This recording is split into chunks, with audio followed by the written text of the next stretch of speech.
Dirty cops who got sued and fired. From cops that injected a lethal dose of ketamine into an innocent man to one who tried to cover up a murder, these are some dirty cops who got sued and fired. The death of Eric Garner cast a dark shadow over New York City for more than 5 years. And now the man at the center of it all is out of a job. Today, Police Commissioner James O'Neill fired Officer Daniel Pantaleo. Elijah McClain, a 23-year-old black man, tragically died in 2019 after being restrained by police in Aurora, Colorado, with a now-banned chokehold. There's glasses and a phone right here. One more body camera somewhere. Right here. This isn't that little guy, is it? I don't know, sir. Stop. Oh, yeah, I'm sorry. I wasn't trying to do that. I can't breathe correctly because... On August 24, 2019, Elijah was walking home from a convenience store when someone called 911, describing him as sketchy because he was wearing a ski mask and waving his arms. The police arrived, and after a struggle to handcuff him, they brought him to the ground and used a carotid hold, which restricts blood flow to the brain to render someone unconscious. About 15 minutes later, paramedics arrived and injected him with ketamine, a powerful sedative. Elijah went into cardiac arrest on the way to the hospital and died a few days later. His case spurred the passage of a comprehensive police accountability law in Colorado. The use of ketamine is now restricted, and chokeholds are banned in the state. The exact cause of Elijah's cardiac arrest remains unclear. An autopsy report by the Adams County coroner listed the cause of death as undetermined, suggesting it could have been natural causes, a homicide related to the carotid hold, or an accident. However, during his detention, Elijah was clearly in distress. After being restrained on the ground, he vomited several times and apologized, saying, "I'm sorry, I wasn't trying to do that. I can't breathe correctly." Move your camera, dude. Do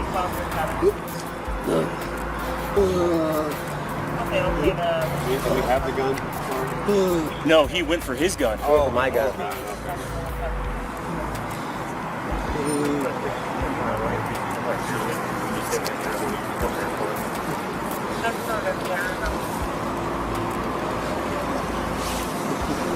Does anybody have sandy wipes? All right, thanks.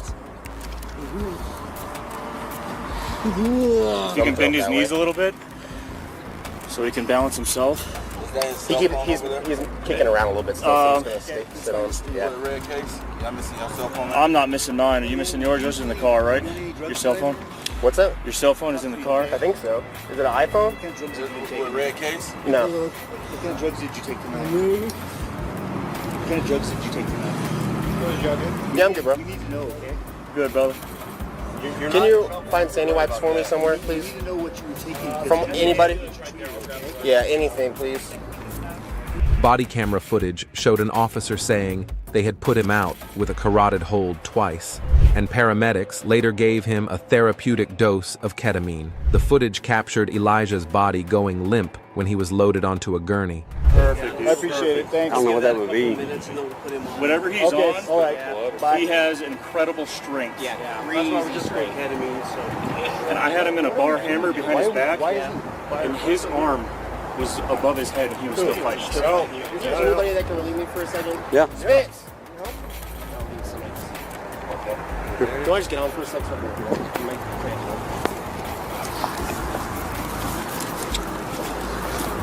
Want to kick his legs up and just... Yeah, well, yeah, if he keeps on, we'll do that. You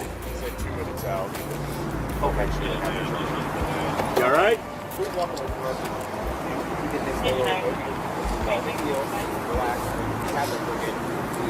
I'm trying to keep him on his side, dude, but he keeps fighting us. So. He's breathing. Kept doing this, and he kept saying, fighting pretty good. Yeah, and then not much. Stop, dude, don't do it. We haven't even got that far yet, man. Then he starts going crazy.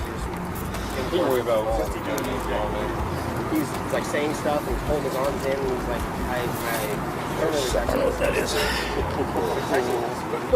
My knee's on his elbow, dude. He ain't going anywhere. Brandon, do you need relief? No, I'm good. I'm just gonna pat him down. Yep. He can breathe. He can breathe. I just have his arm pinned behind his back. That's it. Don't move your feet. Nope, don't do that. So if you take his foot and angle it outwards and put pressure on his ankle. He almost did a push-up with all three of us on his back. He's drawing on ketamine right now. Okay. You want to give that before we... Yeah, so once he gets out here, I'm going to hit him in the right shoulder. You want some shears? You want shoulder or ass? Either way. Ass is right here, man.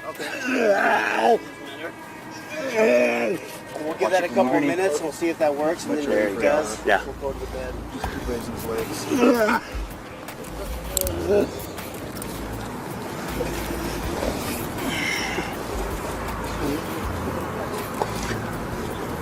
You good? Got it? Now you got his back leg. Yeah. I don't want to kick it, man. No, we're good. I'm good.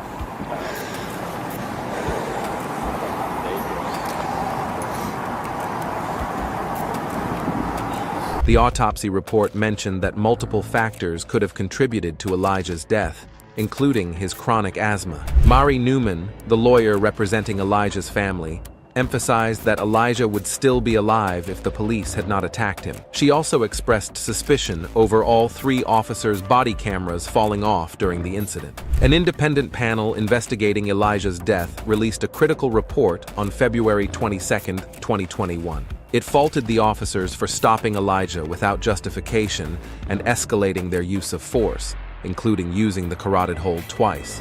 The report also criticized the fire department paramedics for being slow to help Elijah and for injecting him with enough ketamine to sedate a person weighing 190 pounds, even though Elijah weighed about 140 pounds. 3 months after Elijah McClain's tragic death, body camera footage was released, revealing the disturbing events involving officers Nathan Woodyard, Jason Rosenblatt, and Randy Rodema. It was around 10:30 p.m. when they arrived on the scene. Elijah, who was listening to music, was approached by one of the officers and told to stop walking. After several commands, Elijah paused but insisted he had the right to walk home. The officer claimed he had the right to stop Elijah for looking suspicious and grabbed him by the arms. Elijah, trying to explain himself, said, "I am an introvert. Please respect the boundaries that I am speaking. Leave me alone." Despite not committing any crime, Elijah was immediately restrained. As he put his arms up to his chest, the officers accused him of resisting and told him to stop tensing up. The footage shows Elijah pleading with them to let him go and trying to escape their grip. The situation escalated, and the officers brought Elijah to the ground, later claiming he had reached for one of their guns while they were trying to handcuff him. At one point, an officer threatened to use a dog on Elijah if he didn't stop messing around. More officers arrived and started talking among themselves, labeling Elijah as acting crazy and definitely on something. They claimed he had attacked them and had incredible crazy strength, requiring 3 officers to restrain him. A few days after the autopsy report was released, Dave Young, the Adams County District Attorney, announced that no criminal charges would be filed against the officers, stating there wasn't enough evidence that they had broken the law. In the wake of George Floyd's death, Governor Jared Polis appointed Attorney General Phil Weiser as a special prosecutor to investigate Elijah's case. In September 2021, a grand jury indicted the 3 officers and 2 paramedics, Jeremy Cooper and Peter Sichuniak, with the Aurora Fire Department. The city stated that officers and medics still employed, except for Officer Rosenblatt, who was fired in 2020, would be suspended without pay. The indictment accused the paramedics of not following medical protocols before and after injecting Elijah with ketamine. Despite Elijah being handcuffed when the medics arrived, they did not communicate with him, check his vital signs, or properly monitor him after administering the powerful drug. Elijah's mother, alongside local activists, pushed for police reforms after the initial decision not to charge the officers. As the case gained more attention following George Floyd's murder, Vanessa Wilson, the interim chief of the Aurora Police Department, announced a ban on carotid holds, like the one used on Elijah. Officers are now required to report excessive force used by their colleagues and to announce their intention to use deadly force before firing their weapons. Do you think we need any changes to our law enforcement agencies? Let us know in the comments below. Elijah McClain, a 23-year-old black man, tragically died in 2019 after being restrained by police in Aurora, Colorado, with a now-banned chokehold. There's glasses and a phone over here. One more body camera somewhere. Right here. This isn't that little guy, is it? I don't know. Stop. Oh yeah, I'm sorry. I wasn't trying to do that. I can't breathe correctly because On August 24, 2019, Elijah was walking home from a convenience store when someone called 911, describing him as sketchy because he was wearing a ski mask and waving his arms. The police arrived, and after a struggle to handcuff him, they brought him to the ground and used a carotid hold, which restricts blood flow to the brain to render someone unconscious. About 15 minutes later, paramedics arrived and injected him with ketamine, a powerful sedative. Elijah went into cardiac arrest on the way to the hospital and died a few days later. His case spurred the passage of a comprehensive police accountability law in Colorado. The use of ketamine is now restricted, and chokeholds are banned in the state. The exact cause of Elijah's cardiac arrest remains unclear. An autopsy report by the Adams County coroner listed the cause of death as undetermined, suggesting it could have been natural causes, a homicide related to the carotid hold, or an accident. However, during his detention, Elijah was clearly in distress. After being restrained on the ground, he vomited several times and apologized, saying, "I'm sorry, I wasn't trying to do that. I can't breathe correctly." Move your camera, dude.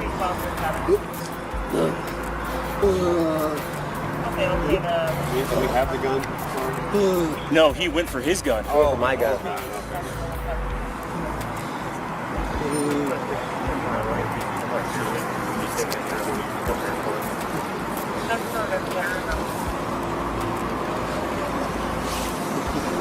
Does anybody have sandy wipes? Alright, thanks. You can bend his knees a little bit so he can balance himself. He's kicking around a little bit still, so he's gonna sit on. Yeah. Red case. Y'all missing your cell phone? I'm not missing mine. Are you missing yours? Yours is in the car, right? Your cell phone? What's that? Your cell phone is in the car? I think so. Is it an iPhone? With a red case? No. What kind of drugs did you take tonight? What kind of drugs did you take tonight? Y'all good? Yeah, I'm good, bro. You need to know, okay? Good, brother. Can you find sandy wipes for me somewhere, You please? need to know what you were taking. From anybody? Yeah, anything, please. Body camera footage showed an officer saying they had put him out with a carotid hold twice, and paramedics later gave him a therapeutic dose of ketamine. The footage captured Elijah's body going limp when he was loaded onto a gurney. Perfect. I appreciate it. Thanks. I don't know what that would be. Whatever he's on, All right. he has incredible strength. That's why we just straight ketamine, so. And I had him in a bar hammer behind his back, and his arm was above his head, and he was still fighting. Is there anybody that can relieve me for a second? Yeah. Spitz! Do I just get on for a second?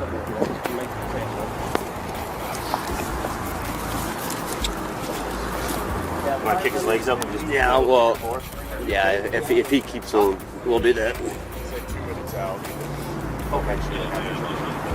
all right?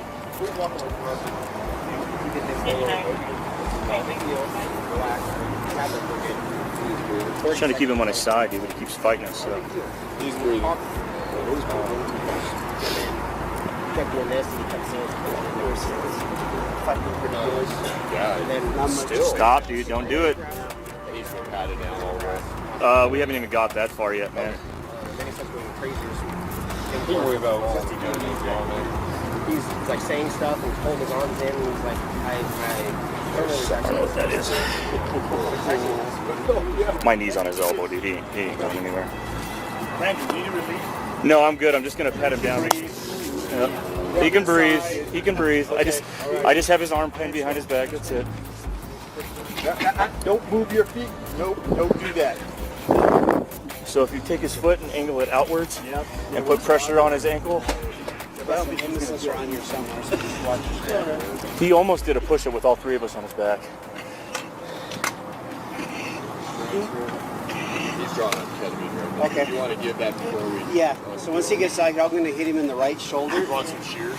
You want shoulder or ass? Either way, doesn't Ass matter. is right here, man. We'll give that a couple of minutes. We'll see if that works, and then if it does, Yeah. we'll go to the bed. Just keep raising his legs.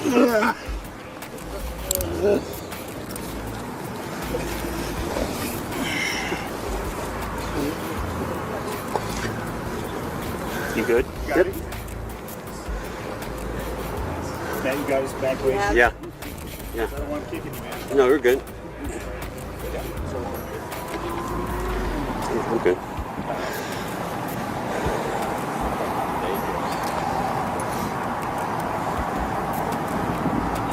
The autopsy report mentioned that multiple factors could have contributed to Elijah's death, including his chronic asthma. Mari Newman, the lawyer representing Elijah's family, emphasized that Elijah would still be alive if the police had not attacked him. She also expressed suspicion over all three officers' body cameras falling off during the incident. An independent panel investigating Elijah's death released a critical report on February 22, 2021. It faulted the officers for stopping Elijah without justification and escalating their use of force, including using the carotid hold twice. The report also criticized the fire department paramedics for being slow to help Elijah and for injecting him with enough ketamine to sedate a person weighing 190 pounds, even though Elijah weighed about 140 pounds. 3 months after Elijah McClain's tragic death, body camera footage was released, revealing the disturbing events involving officers Nathan Woodyard, Jason Rosenblatt, and Randy Rodema. It was around 10:30 p.m. when they arrived on the scene. Elijah, who was listening to music, was approached by one of the officers and told to stop walking. After several commands, Elijah paused but insisted he had the right to walk home. The officer claimed he had the right to stop Elijah for looking suspicious and grabbed him by the arms. Elijah, trying to explain himself, said, "I am an introvert. Please respect the boundaries that I am speaking. Leave me alone." Despite not committing any crime, Elijah was immediately restrained.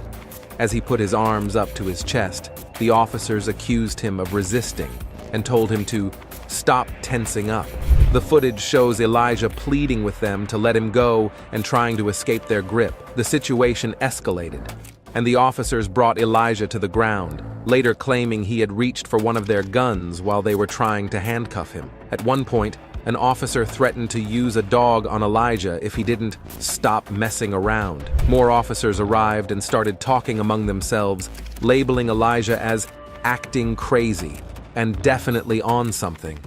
They claimed he had attacked them and had incredible crazy strength, requiring 3 officers to restrain him. A few days after the autopsy report was released, Dave Young, the Adams County District Attorney, announced that no criminal charges would be filed against the officers, stating there wasn't enough evidence that they had broken the law. In the wake of George Floyd's death, Governor Jared Polis appointed Attorney General Phil Weiser as a special prosecutor to investigate Elijah's case. In September 2021, a grand jury indicted the 3 officers and 2 paramedics, Jeremy Cooper and Peter Sichuniak, with the Aurora Fire Department. The city stated that officers and medics still employed, except for Officer Rosenblatt, who was fired in 2020, would be suspended without pay.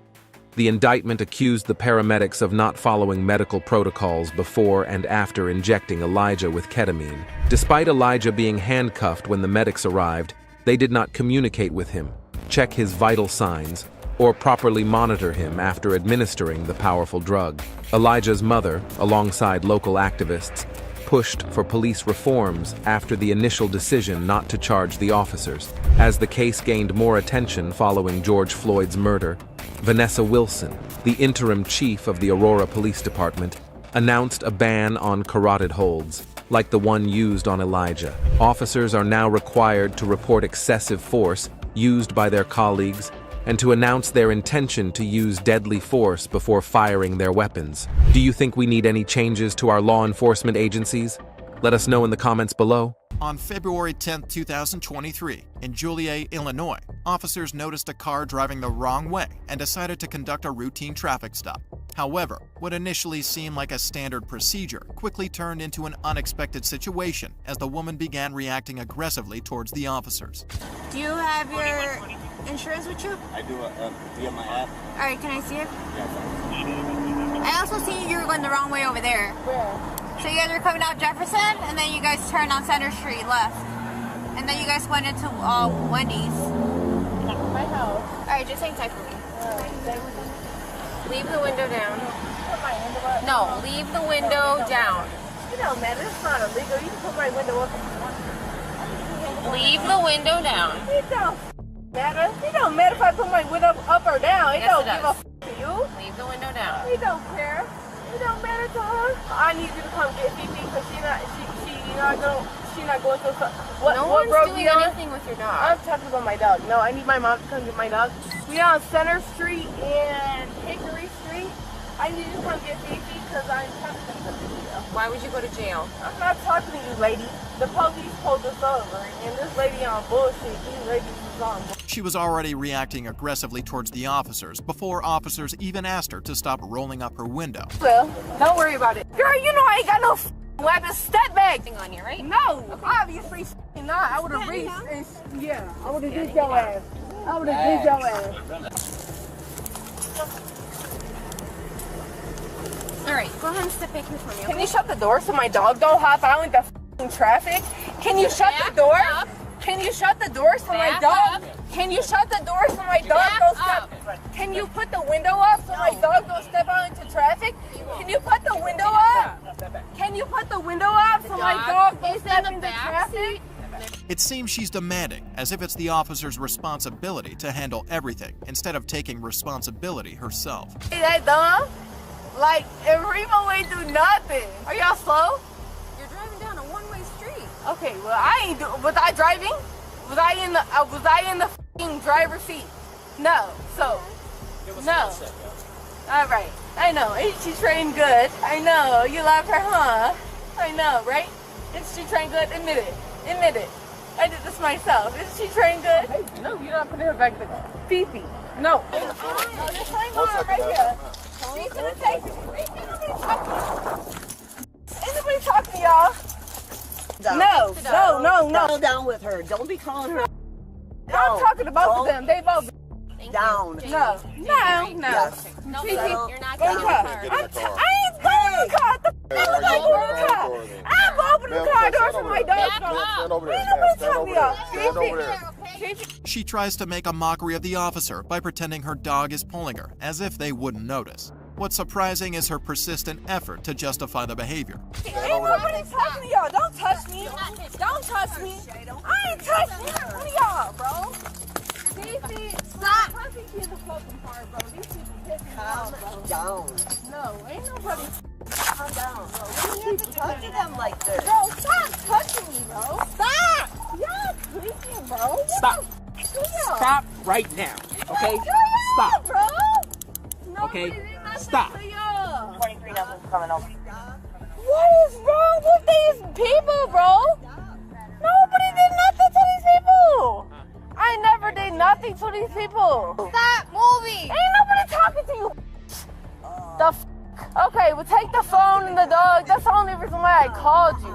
I don't give a. I don't give a f. What you talking about?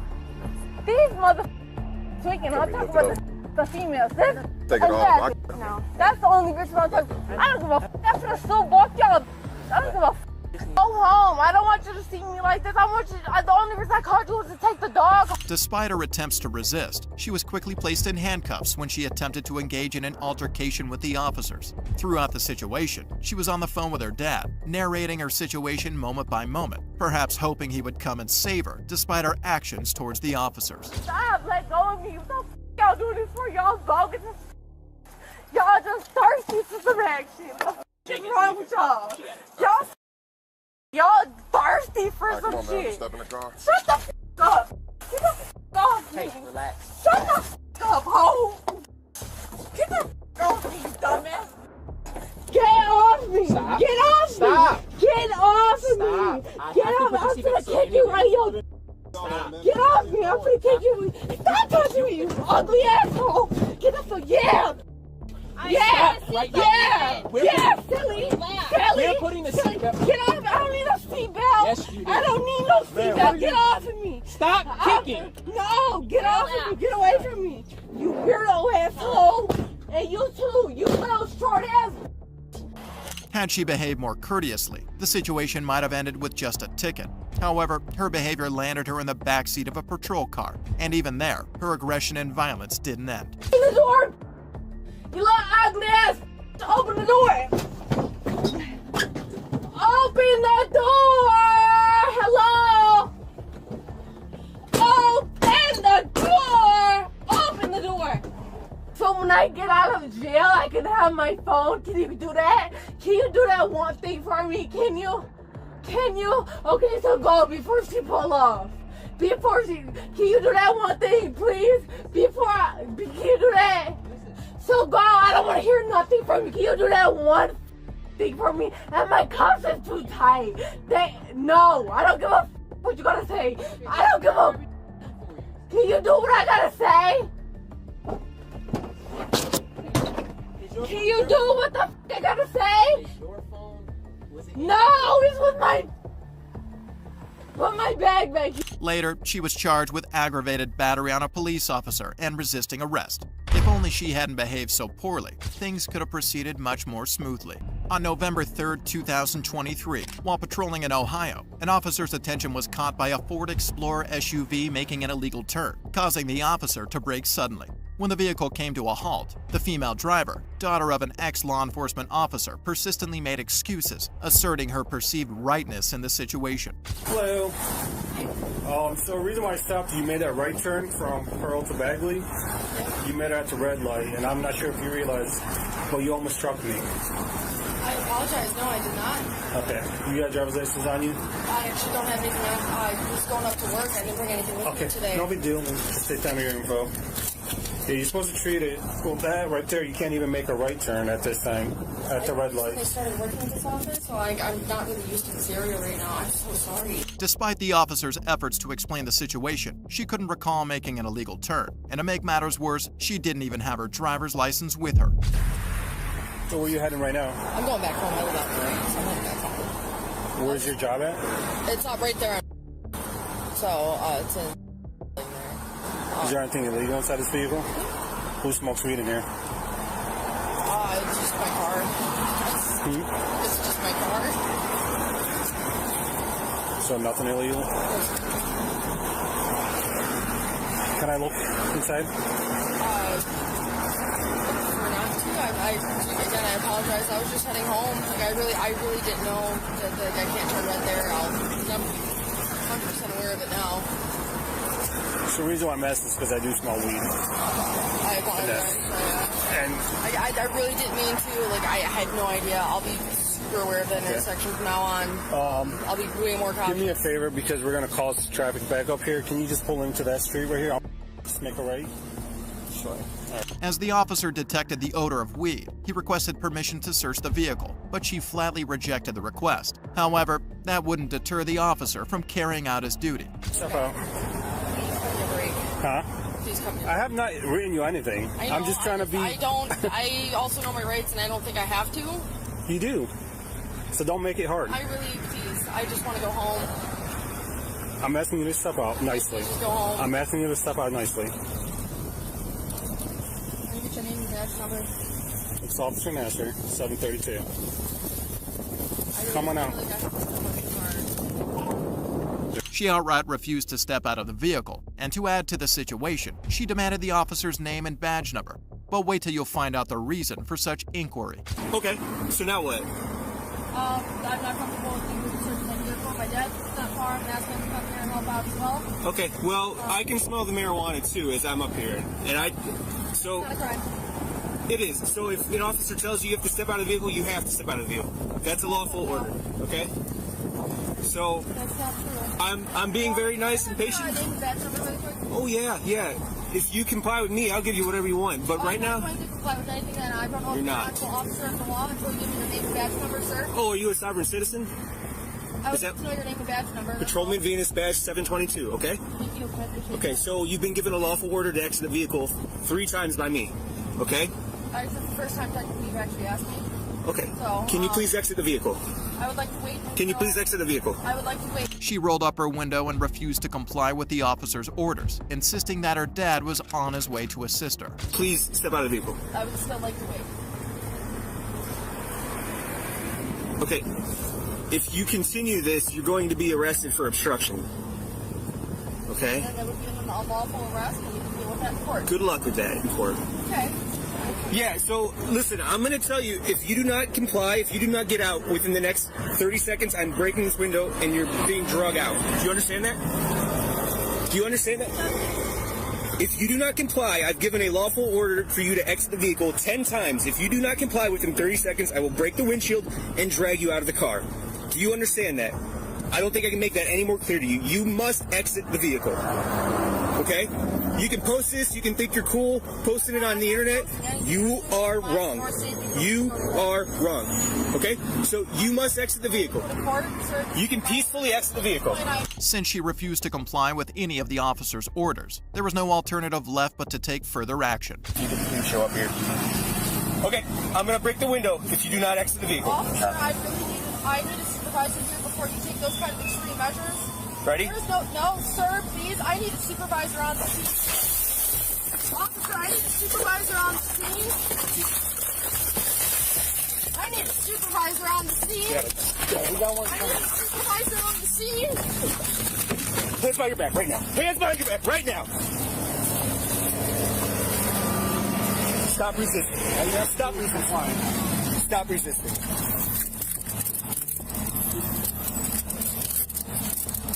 Let me get this out your hands. I'm not letting go of that. Okay, I'm going to put it on top of the car. My safety and your safety. You are being recorded by 3 of our cameras. And now you're under arrest for obstruction. How's that, huh? Even after being put in cuffs and arrested, she still had hopes that her dad would help her get out of trouble. It was actually my father right there. Okay. I was unaware that I could turn right there, and I just started recently working with him in his office. Okay. He's a private investigator, in criminal justice for over 30 years, and so... Hello. Hi, I'm her dad. Yeah, let you explain that, yeah. So, I'm former law enforcement, private investigator, and I have an office. Yeah, should explain that as well. He works for me, so he called me, he was up at the office. I don't know what the he did, but her boyfriend's one of these goddamn sovereign, you know... Okay. Well, I yell at him all the time. So, that's why I just... Yeah. I mean, we can see... You can release her, great. Okay. That'll be, that's my car, it's insured under my name. Okay. I'd be happy to, but I'll make sure she goes to court or whatever she got to Okay. do. I don't know if that was hard on there. Yeah, we could see, just from talking to her in a little bit of the back of the car here, you could see the tinges of the sovereign citizen, or at least the belief. Okay, one of those came out of the car when we actually opened up the passenger side door. So her motive for asking about the officer's name and badge number was to file a complaint with her father, who was also in law enforcement. Even though she was released to her father as he requested, she was later charged with obstructing official business and open container, in addition to receiving a traffic citation for the illegal turn. From a woman justifying kicking an officer multiple times because she's the daughter of an FBI agent, to a mother who had to call 911 on her own son for his well-being. Here are 7 instances when men in blue were faced with unexpected situations while arresting kids in the presence of their parents. On January 8, 2023, officers were dispatched to the airport after getting a call for a 30-year-old woman, Karina, who was kicked off an airplane for being intoxicated. Well, that was not the only reason, because she was also kicking and cursing at the employees working at the airport. Are you okay? No, I'm just checking on you. What's going on? What's going on? Okay, well. Okay, I'm a police officer. I'm here to check on you. Thank you. I need your cops coming out. Okay, open the stall. I'm not comfortable doing it this second. Okay, well, I can talk to you through the stall. What's going on? I have no idea. I have no idea. Everyone in the place said they were fine with me. They were like making an issue. I was like, it's gonna delay your flight. I'm not gonna delay your flight. Are you trying to go home or on vacation? No, I'm going to work. What do you mean? Okay. Do you want to come out here and I can help you out? What airline? I don't feel sincere in your voice. She had locked herself in the bathroom and she denied coming out. And despite her claims of being perfectly fine with the other passengers on the plane and not causing any disturbance, the truth of her statements would soon be apparent from her behavior. We're going to be here with you the whole time. That's fine. This is all we want for you to come out. Do you have your boarding pass? Yes, ma'am. Where's your ID? Do you have your ID? Yes. Get it out for me. I'm going to go to the frontier for you. And you swear you didn't have anything to drink today? You're fine. Yes, it's fine. You did not have anything to drink today? I am not being out of control. Because you can fly if you haven't had anything to drink and they think you're safe to fly. But there has to be a reason for them to kick you off the plane.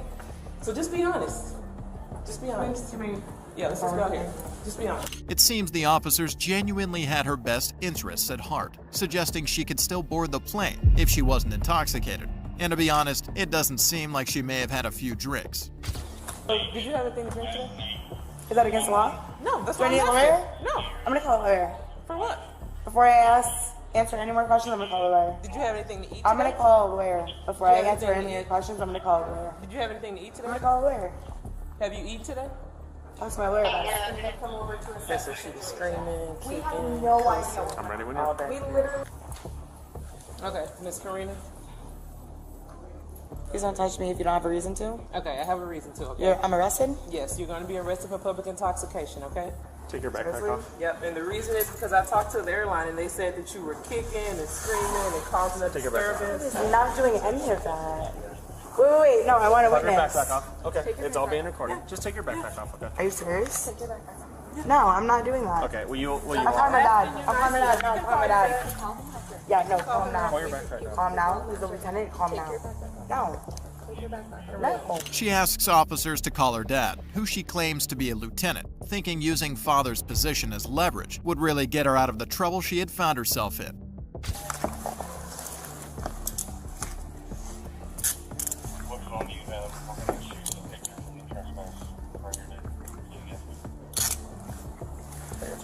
I don't want to touch you. Where's your dad, a lieutenant? He's Rhode Island. Rhode Island? Well, he can't help you here in Texas. Why not? He's all the way in Rhode Island. Why not? I'm a bitch. If somebody asks me to shut up, I'll shut up. It's that simple. That's what I'm saying. Her hopes of being rescued by her dad were shattered when officers informed her that he couldn't assist her, as he was a lieutenant in another state. That's when she began to reveal her true colors. I really don't feel comfortable with him touching me. I'm standing right now. No, I don't want him touching me. I literally, he's on a power play move. I don't want him touching me. I literally don't want him touching me. I'm asking you not to let him touch me. I don't want him. I don't want you touching me. I don't want him touching me. I told you I don't want him touching me. I said I don't want him touching me. I don't feel comfortable with him. No, I don't want you touching me. She kicked an officer, claiming he had physically touched her, when in fact, he was simply conducting a search to ensure she wasn't carrying any weapons.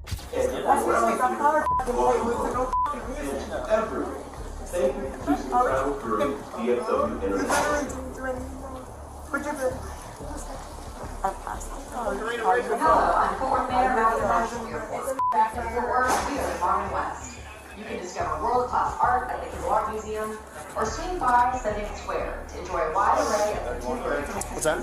She had a meeting. You can also visit the stockyards for tea. All right, Karina, can you walk for us? No. I don't want him touching me.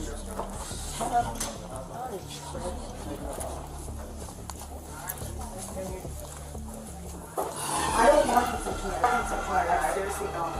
I don't want him touching me. Karina!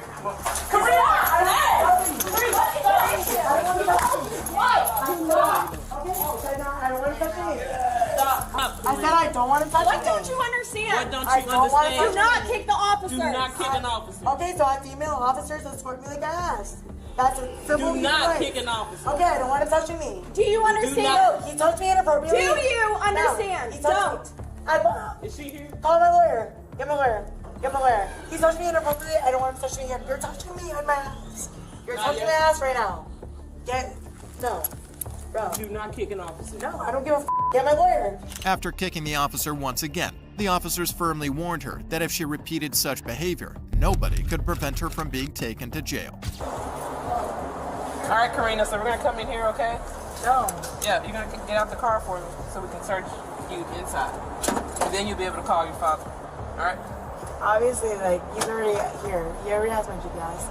That's not, he's in the FBI, not the police department. Anyway, so that's besides the point. So yeah, so you really want that to happen? Really? You can make phone calls in here. I don't need a phone call. I don't need to tell anybody where I'm at. They always know where I'm at. Okay, well, let's go. That's on you. Okay. So you want? Yeah. You sure? Positive. Think about that for a minute. Do what? I said think about that for a minute. Sure? Karina, come on. I don't think it's in your best interest. No. It's either you getting out of the car on your own, or we're gonna have to help you get out of the car. Yeah. It's not in your best interest. Stop touching me. Karina. I'm just letting you know, from what I'm telling you, what's in your best interest for your career. Yeah, help assist that. Don't shoot me in the face too, alright? So we're gonna assist you. Karina. Don't touch me. I don't want you touching me. I don't want you touching me. Get me. Get me. No, go. Oh my god, I'm such a danger. Get me. I don't want to After making threats to officers that she really couldn't execute, she was eventually arrested and charged with resisting arrest, assault of a public servant, and public intoxication. If you believe this is perhaps the worst instance of a woman misbehaving with officers and using father's position as leverage, just wait until you see how Stephanie handled it. On April 23, 2023, officers were confronted with an unexpected situation after receiving a call about a verbal altercation between a mother and her son, Harold. The mother reported that her son had engaged in an argument with her, and, in a fit of anger, he punched the stove, shattering the glass top. Let's see how the officers react to this situation. From this woman. You know, he literally broke my stove. Look, I was going there, look. He told me, you ain't my mama, bitch. I'm gonna kill you, hoe. Where my mama at? I'm like, here, I am your mama. Yeah. Where's he at? He in the house. He literally broke my stove, man. Okay. Punched it, the top of it, look. Okay. He got to leave. I can't keep going through this shit every night. You have to evict him. But he temporarily stay here. He be back and forth, but you can't just damage that woman stuff like that. I'm scared for myself. He gonna try to hurt me. But what his fucking mama? You ain't my mama home. You ain't my mama bitch. Don't listen. No. Y'all go in there and see what did to my soul, man. I'm pressing charges. I am. He gotta leave him. This is woman's place, man. I agree. According to the mother, Harold not only shattered the stove glass, but also abused and verbally harassed her. I can't.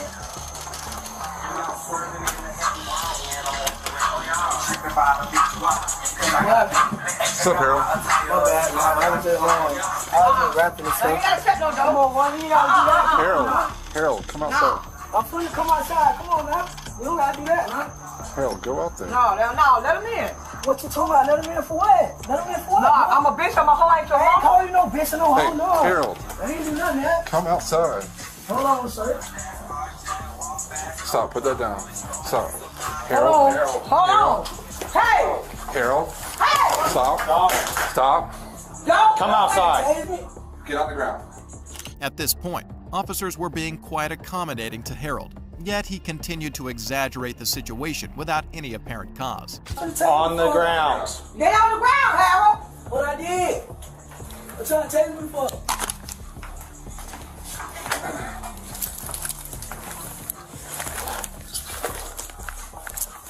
Other hand.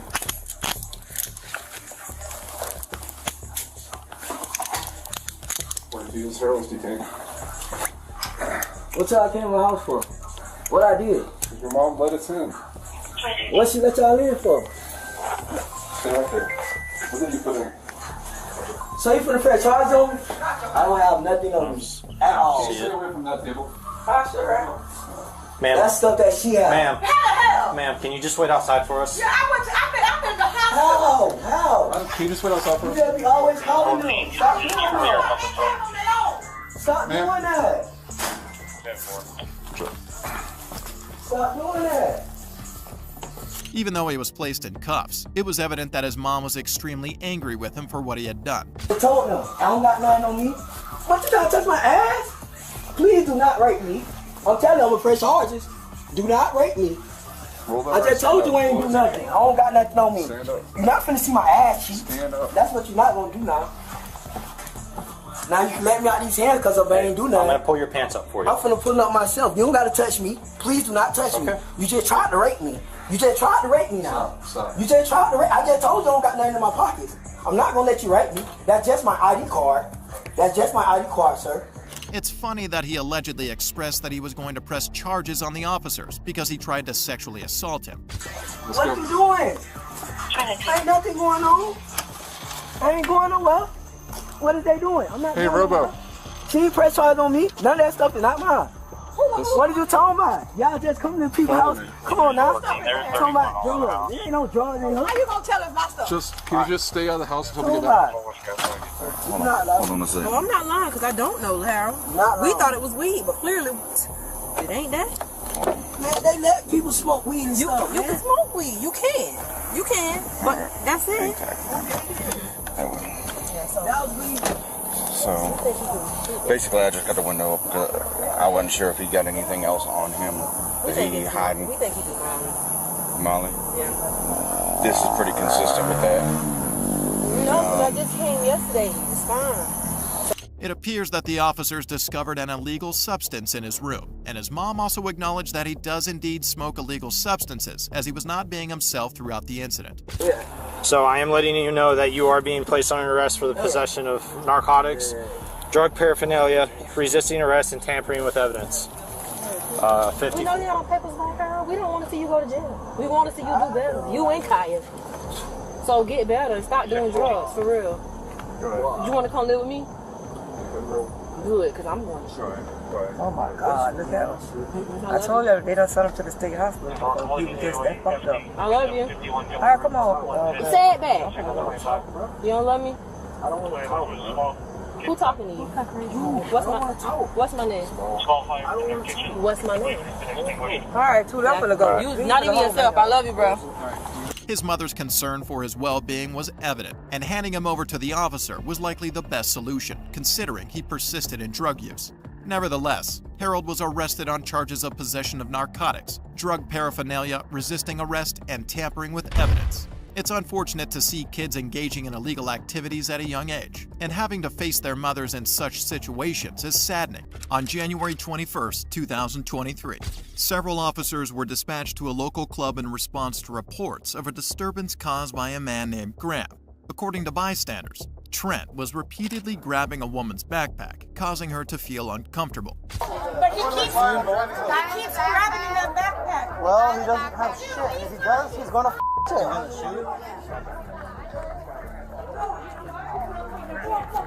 Graham, I'll drive you. Don't talking to me. I'm talking to my mom. She works for the Mullen County Sheriff's Department. Don't tell me some bullshit. I'm your brother. If anybody touch my mom, I'm at Harper's right now.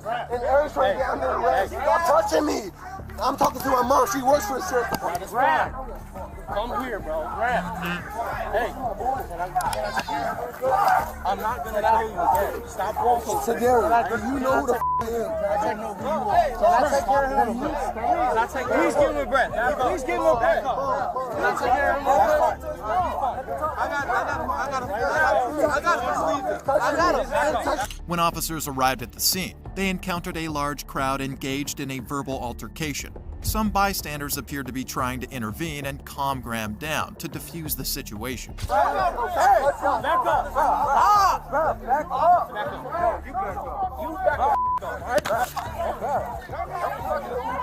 No, stop touching me. Stop touching me. Mom, I'm sitting there, cops driving me. I'm trying to get. No, stop touching me. Stop. Graham was on the phone with her mother, informing her about the situation. But there is much more that he would be revealing to her later. He's the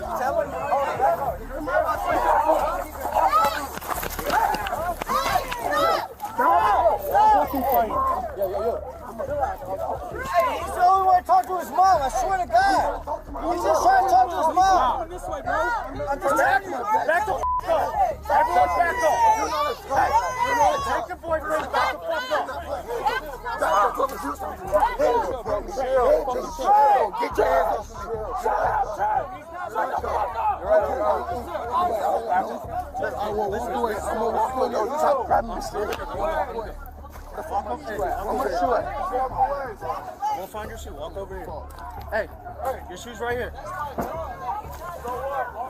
Yo. Hey, shoes right here, bro. Trent, come here, come here. Listen. They're telling you stop, bro. They're telling you stop. Listen. Stop, bro. They're telling you stop. I can't walk. Listen, though. Listen, I can't walk. Take your shoe. No, he's good. He's good. Sit down. I can't walk away. Sit down or I'm going to put you in handcuffs. I'm not telling you again. Trent, he's good. I'm walking away. What am I doing? Stop walking away from me. My mom's picking me up. He's good. I want to go. After creating the whole chaos, he was now trying to elude the capture. But cops would make sure that didn't happen. I want to phone my mother. Stop touching me. Stop touching him. They're grabbing me and harassing me. Sit down. Sit down and go in handcuffs. OFC, my mom FaceTime me. I'm walking away, trying to walk away, and they're grabbing me. Sit down and harassing or me. go in handcuffs. I got 3 cops on me from walking away. Bro, and just trying to sit down. He's trying to throw my shoe out of my hand. Mom, look. Mom, look. No. Just stop. Just stop. I'm putting you in handcuffs. Bro, just stop. You're not being arrested. Stop. You're I'm walking. My mom is coming to get me. Okay. Why am I being detained for? What did I do wrong? You're not listening to me. I'm not. But it's a freedom of speech. I can say whatever I want. I don't gotta listen to you. What am I being detained for? When officers told him that he would be detained and put in cuffs, he started to show some aggressive behavior. Okay. No, I don't care, Mom. You're being detained, bro. I'm not getting detained for what? They're trying to take my phone. They're trying to take my phone. Cooperate.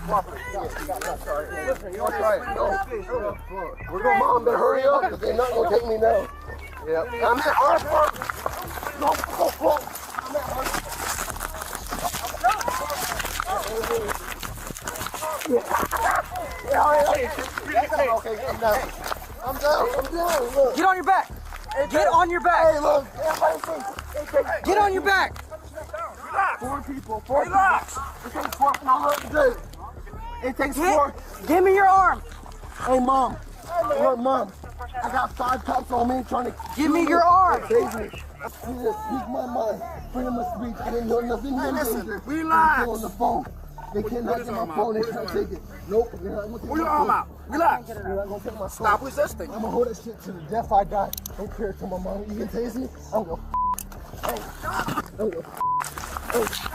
damn, tase me, please. You're not taking my phone. I'm gonna call my mom. Relax. My mom. Nope. Let me. Throughout the incident, Graham kept yelling that he wanted his mom by his side, but it seemed his pleas went unheard as she was unable to come and intervene to help him out of the situation. I'm waiting for my mom to get here. I don't give a anybody say I say what I say. I wait for my mother to get here. All right, well, you might shoot me and kill me right now because yep, I'm waiting for my mom. I swear to God, yeah, do it. I used to wrestle, dude. Come on. Yep, come on, dude. I'm waiting for my mom. I swear to God, I'll put up a battle till my mom get here. Yeah. One hand, hey look, behind my back. One arm behind my back.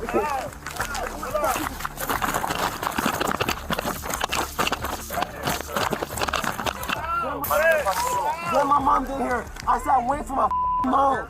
I want my mom to get here first before you can do anything. No, stop touching me.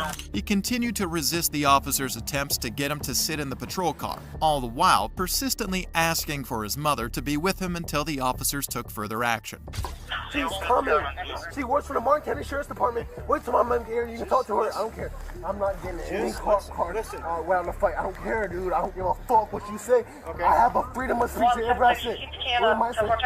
No, I'm waiting for my mom. You need to relax. I can't relax until my mom get here. I don't trust anybody but my mom. My mom and dad been going through a force. The only person I got. He claimed that his mom works in the police force and thought that using her status might get him out of trouble. But it was clear that such a tactic wouldn't work in this situation. Firearm inside the bar.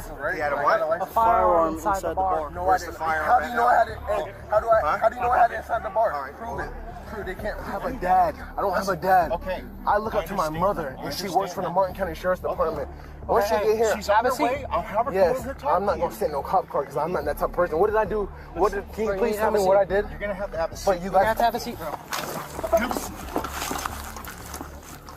Get in.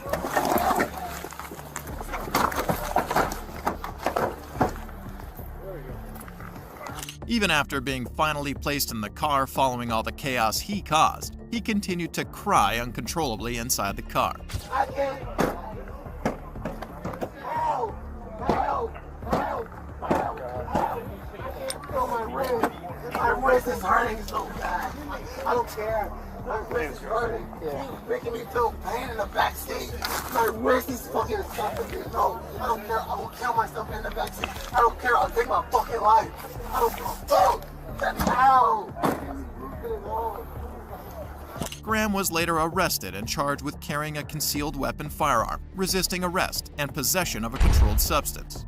As we reach the end of Graham's case, the last one involves a woman who believed her law enforcement father would come to her rescue from the consequences of her illegal actions.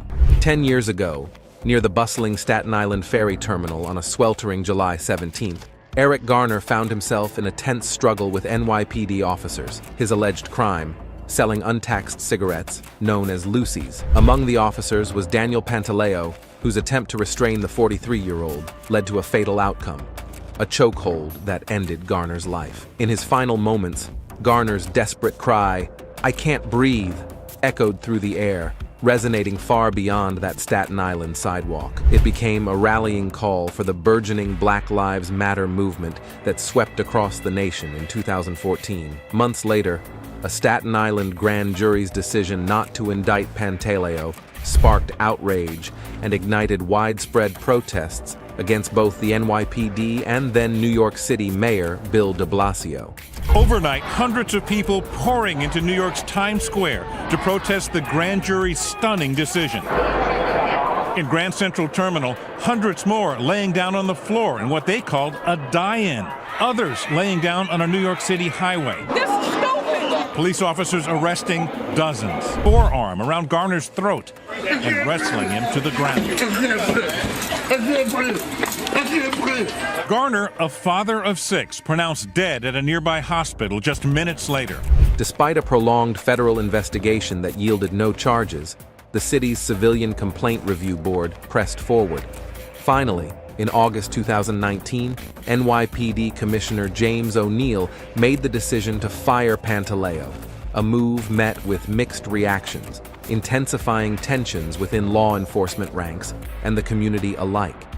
Yet, amidst the debates and legal battles, one fact remained starkly clear.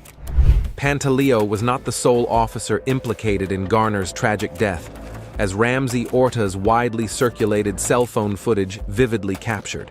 In the months leading up to Eric Garner's tragic death, the NYPD had been focusing on Bay Street near the ferry terminal, where untaxed cigarette sales were reportedly thriving. Chief of Department Phil Banks had taken notice and ordered a crackdown, hoping to curb the illicit activity. Little did anyone know, Banks himself would later face allegations tied to an untaxed liquor scheme, now serving as a prominent deputy mayor in the Adams administration. In March 2014, Lieutenant Christopher Bannon from the 120th Precinct began monitoring the area closely.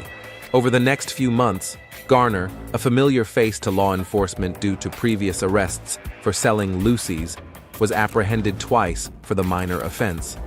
These interactions set the stage for the tragic events that would unfold. On that fateful July 17th, Lieutenant Bannon and Sergeant Danan Saminath dispatched officers Pantaleo and Justin D'Amico to 200 Bay Street. Both officers were acquainted with Garner from prior encounters. D'Amico, later questioned by the CCRB, recalled Bannon's instructions to make an arrest upon observing illegal activity. Oddly, Pantaleo and D'Amico claimed they barely spoke during their journey to Bay Street, discussing only what was on the radio. They parked their vehicle more than 300 feet away from the target location.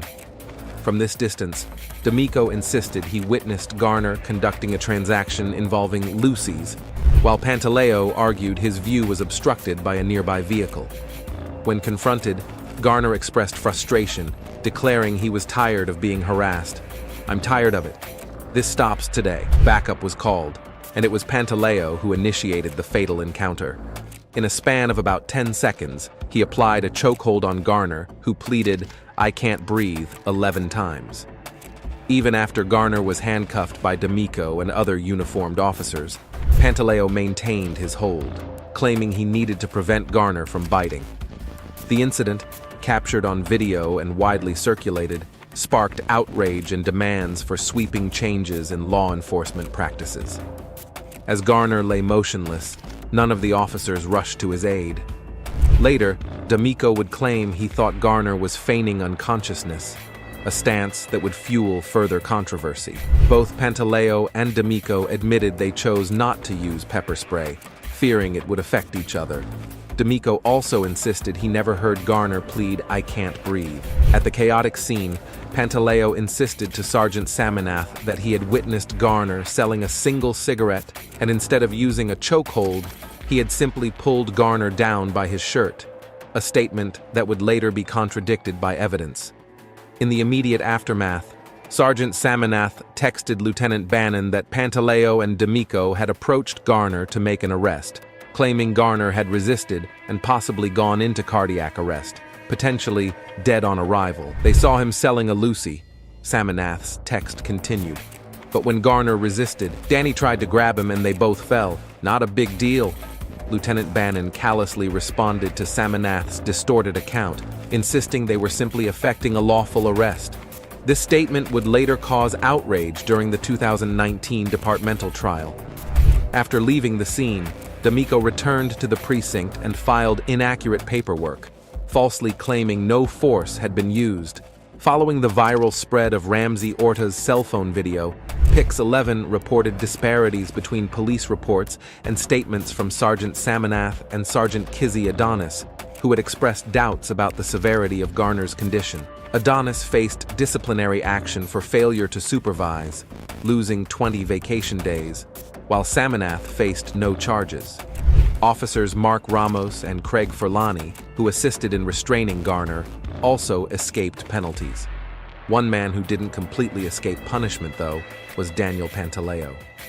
In 2019, after years of public outcry and legal battles, Daniel Pantaleo's career with the NYPD came to a decisive end. Commissioner James P. O'Neill's announcement to fire Pantaleo marked a pivotal moment, arriving 5 years after Eric Garner's tragic final words reverberated across the nation. Pantaleo had clung to his position despite calls from Garner's family and supporters for accountability. The Staten Island District Attorney and the Justice Department had opted not to press charges against him. O'Neill's decision followed just over 2 weeks after a police judge found Pantaleo guilty of violating the NYPD's ban on chokeholds. The commissioner, visibly moved, offered a nuanced explanation that balanced empathy for both Garner and Pantaleo. He really talked about the complexity of the situation, expressing personal anguish over the choice he had to make. O'Neill admitted he might have acted similarly to Pantaleo under similar circumstances, while also noting Garner's refusal to comply during the incident. Yet, he emphasized that Pantaleo's failure to release his hold on Garner's neck after bringing him down contributed to a fatal asthma attack. The unintended consequence of Mr. Garner's death, O'Neill stated, must carry its own consequence. He concluded that Pantaleo could no longer effectively serve as a police officer in New York City. As O'Neill delivered his decision, his voice trembled with the weight of its implications. He acknowledged it would likely disappoint Garner's family, fail to satisfy calls for justice, and possibly strain relations within the police force. Testimony, looked at the video a number of times. I know what the definition of a chokehold is. This is what led me to this decision. On February 21st, 2022, officers were dispatched to a 911 call concerning a woman, Stephanie Bloodworth, suspected of drunk driving. She had reportedly almost hit a palm tree and, while reversing, nearly collided with 2 pedestrians, which could have resulted in a fatal accident. A lookout was issued for her vehicle, and when officers attempted to pull her over, she accelerated away. Hey! Hey! The Tesla just took off.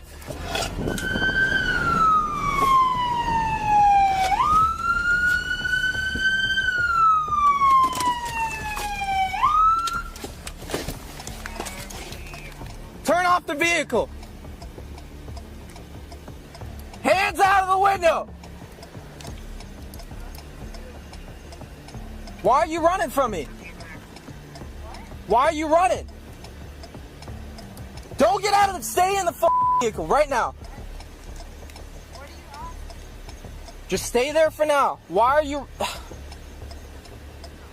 Both hands! Stay in the vehicle! 511, she's getting out. Come here. Come here.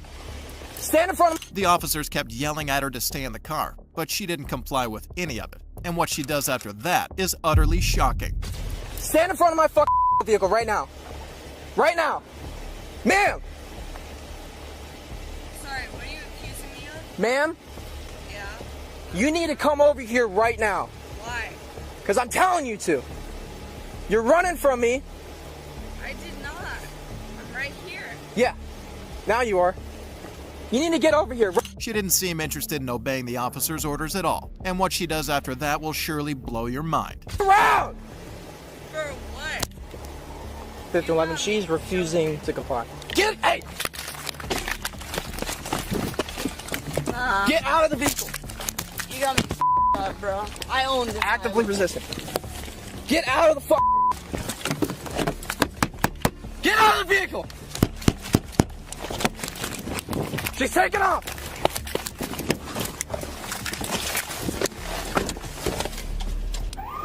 Once more, she ran away, and the chase that followed lasted nearly a minute. And this time, officers made sure they did their jobs with complete determination. Stop me over. Oh my God, Dad! They're arresting Stop me! resisting! No, dude! What are you doing? Don't resist. What are you doing, dude? You didn't even know me. Dad, they're arresting me. Stop resisting! Dad! Dad!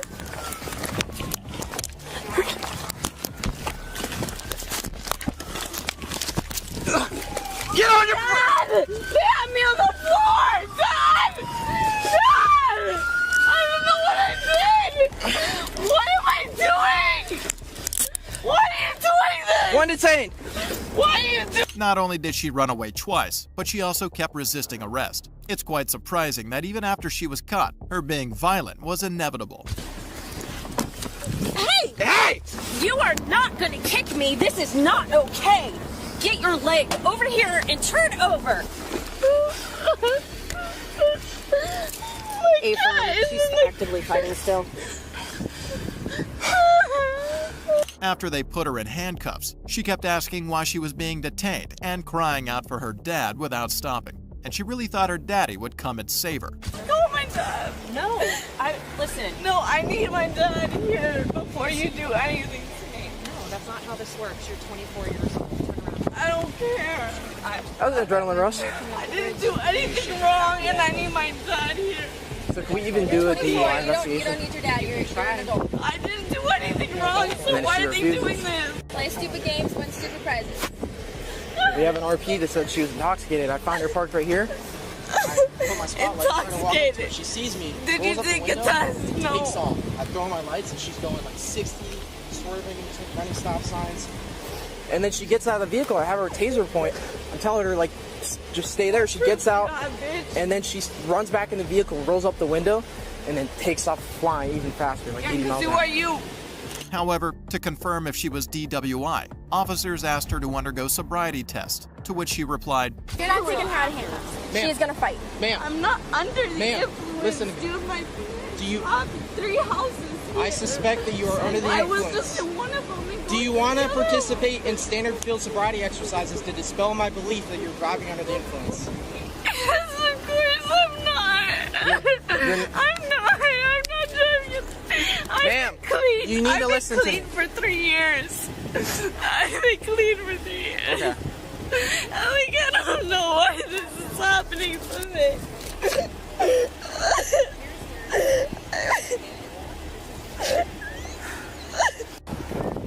Even though the officers tried to explain the situation to her, she was not willing to understand any bit of it. Code 5. Ma'am. Can you just talk to my dad? Don't talk to me. I'm here. I'm here. Code 5. Ma'am, the amount of lives that you just put at risk is ridiculous. Okay? I have no sympathy for you right now. You could have easily killed someone. There are little kids that live in this neighborhood. The fact that you would run from me and walk go up on him like that again.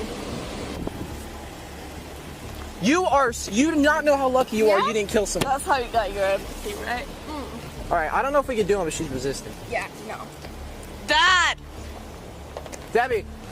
As the officers were escorting her to a patrol car, what she did next will absolutely astonish you. Can I talk to him? Nope, Never going in the car.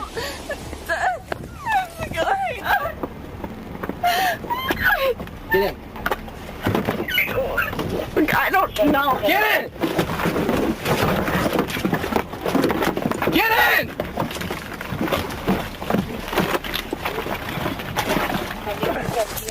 Dad! Dad! We got resisting with violence. You want 11.5 PM? You have a hobble? You didn't tell me why you're bringing me in the car. Because you were going to jail. Why? Jesus fucking Christ. Why? Get the hobble. Why am I going to jail? No! Resisting again. With us. Why am I going to jail? What did I do? Here's how things went when her dad reached the scene. Stephanie, you have to calm down. Well, why are they? Copy 72.75 on line. You've been drinking, and you were speeding. was And now the way you've acted, you've gotten yourself in a deep hole, and they're going to take you to jail. You're going to have to calm down. Huh? There's nothing I can do. Just CYA. 5011, can you roll that female? What did I do? Well, you've obviously, I don't know, man. What did I do? You know what you've done. No, I don't. What did I do? Please. Just if you don't mind walking to the car so you can show me what you think. You don't need to ask why. You don't need to do anything except know that you're going to jail and you'll deal with this. Just stop. Just dig a deeper hole. Why am I going to jail? Because you were speeding, you ran stop signs. Where was I speeding? Well, that's probably This is 1429. Well, do they know? Dad, do they know where I was speeding? They were behind you.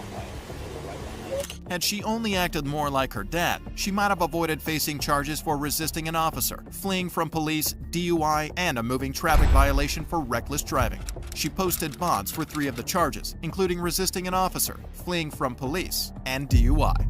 Stephanie's actions couldn't be justified, but starting off with a Maryland police officer, Francesco Marlet, who dared to kiss a woman outside of his patrol car on the street in the daytime. In the video, filmed by Nelson Ochoa, the pair can be seen having the time of their life, with the officer wrapping his arms around the girl regardless of the children who can be heard playing in the background. Nos gustan los pies a nosotros. Mira, pisando estamos. The officer is not satisfied, so now they decide to have some privacy and they get into the backseat of the patrol car. ¿Cómo andás? Vaya, para el carro, mira, para atrás la lleva, mira, ve. Ey, no, mira.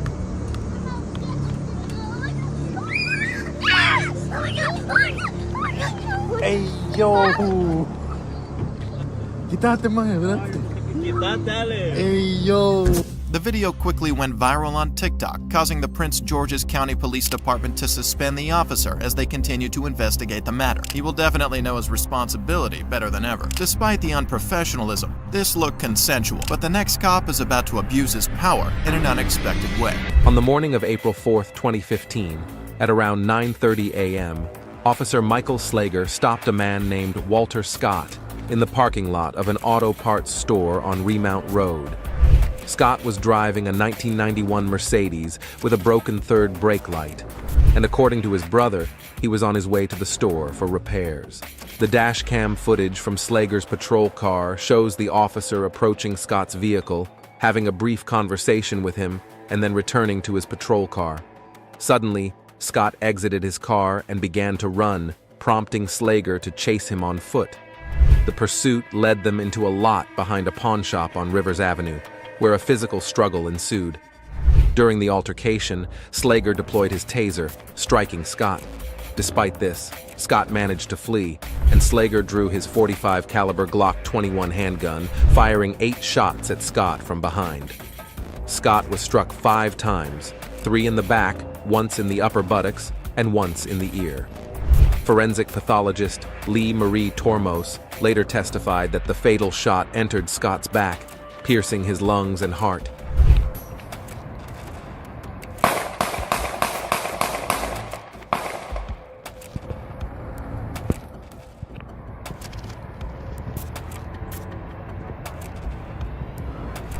Immediately after the shooting, Slager radioed a dispatcher saying, "Shots fired and the subject is down. He grabbed my taser." At the time he fired, Scott was about 15 to 20 feet away and running away. In his initial report, before the video evidence surfaced, Slager claimed he feared for his life because Scott had allegedly taken his taser, prompting him to shoot because he felt threatened. A male co-worker and friend of Scott, who was a passenger in Scott's car, was briefly detained in the back of a police vehicle following the incident. A toxicology report later revealed that Scott had cocaine and alcohol in his system at the time of his death, although the cocaine levels were less than half of what is typically seen in impaired drivers. Scott did not test positive for alcohol, as testified by Tormos. Faden Santana, an eyewitness to the shooting of Walter Scott, captured the entire incident on his phone. Initially, Santana was hesitant to share the video, fearing retaliation. However, he grew outraged when he saw that the police report did not match what he had witnessed. In an MSNBC interview, Santana revealed his concerns, saying, "I felt that my life, with this information, might be in danger. I thought about erasing the video and just getting out of the community, Charleston, and living someplace else." Santana eventually decided to share the video with Scott's family through a Black Lives Matter activist, and it soon reached the news media. According to Santana, after a struggle during which Officer Michael Slager used his taser, Scott was merely trying to escape the taser. Santana emphasized that Scott never grabbed the taser of the police. He never got the taser. The video starkly contradicted police accounts. After Scott was shot and fell to the ground, Slager approached him, repeatedly telling him to put his hands behind his back before handcuffing him as he lay face down. Although police reports claimed officers performed CPR on Scott, the video showed no such attempts. Instead, it captured Slager running back to the initial scuffle's location, picking something up, and then dropping the object, likely the taser, beside Scott's body. Oh shit.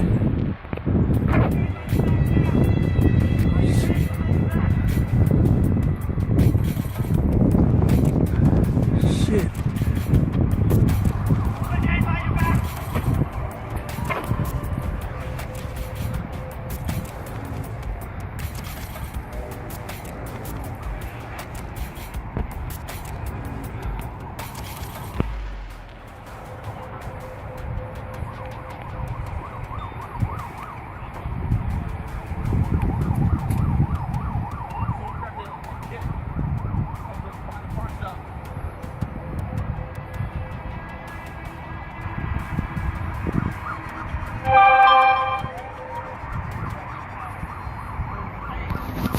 Oh shit.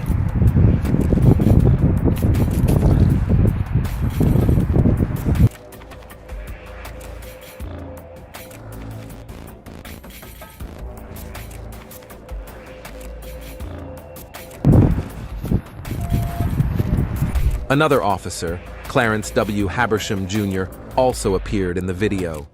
He donned medical gloves and seemed to examine Scott, but the lack of immediate medical assistance was evident in the footage. Critics, including the Reverend Al Sharpton and the National Bar Association, demanded the prosecution of Clarence Habersham, the second officer in the video. They accused him of attempting a cover-up and questioned whether he had left out important details from his report. Habersham claimed he attempted to render aid to the victim by applying pressure to the gunshot wounds, but the video showed little effort to help Scott after the shooting. David Ayler, Slager's original lawyer, withdrew from the case just hours after the video's release, citing attorney-client privilege and not providing a specific reason. On April 8th, the North Charleston city manager announced that the NCPD had fired Slager, though they would continue to pay for his health insurance since his wife was pregnant. Mayor Keith Summey stated that they had ordered 150 additional body cameras so that every police officer would be equipped with one.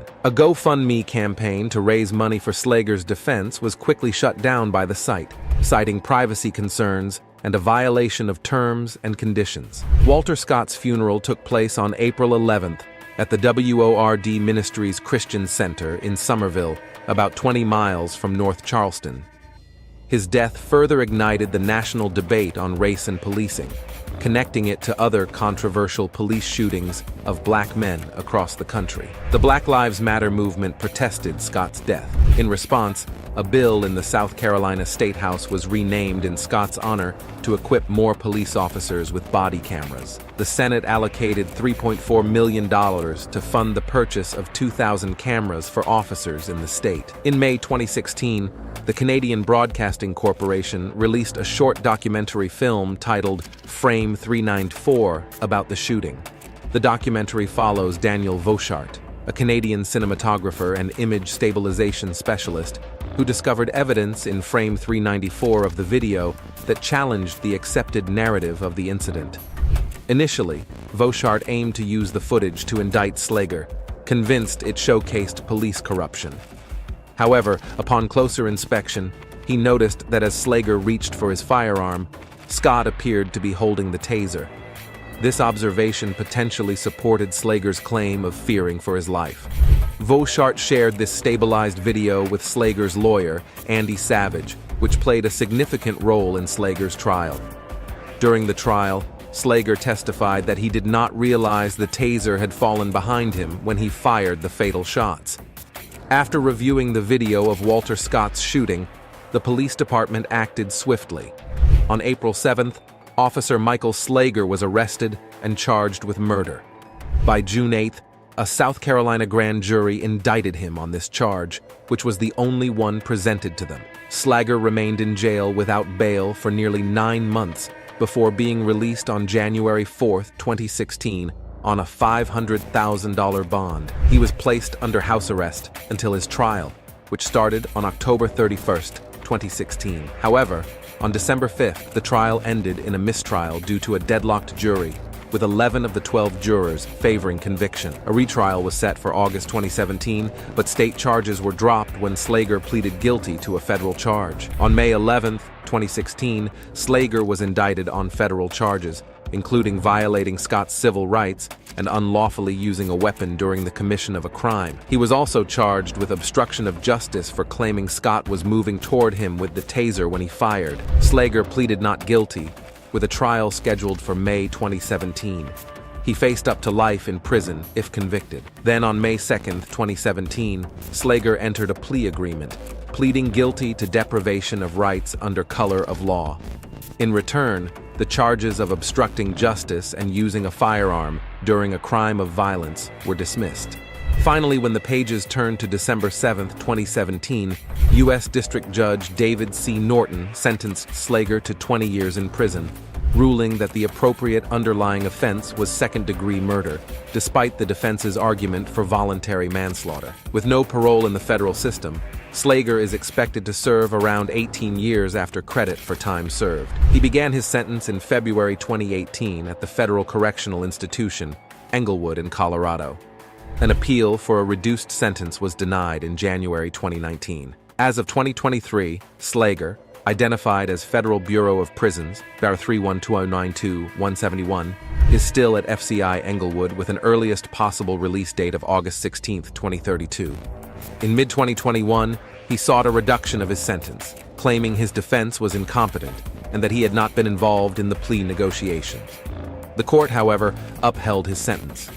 Florida police officer Dustin Fetz turned a routine traffic stop particularly uncomfortable when he asked Zoe Brugger, the girl who was driving home after picking up her boyfriend from work, to shake out her bra. Zoe is pulled over for a broken headlight when Officer Fetz gets her out of her car after suspecting her of possessing drugs.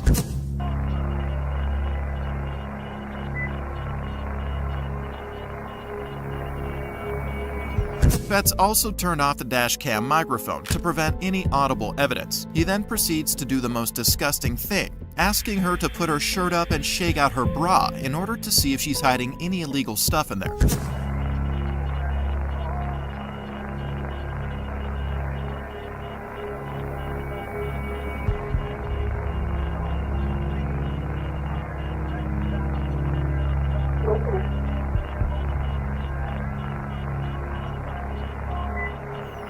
Zoe looks extremely uncomfortable and sad over her humiliation and starts crying, but it does not affect the officer in any way.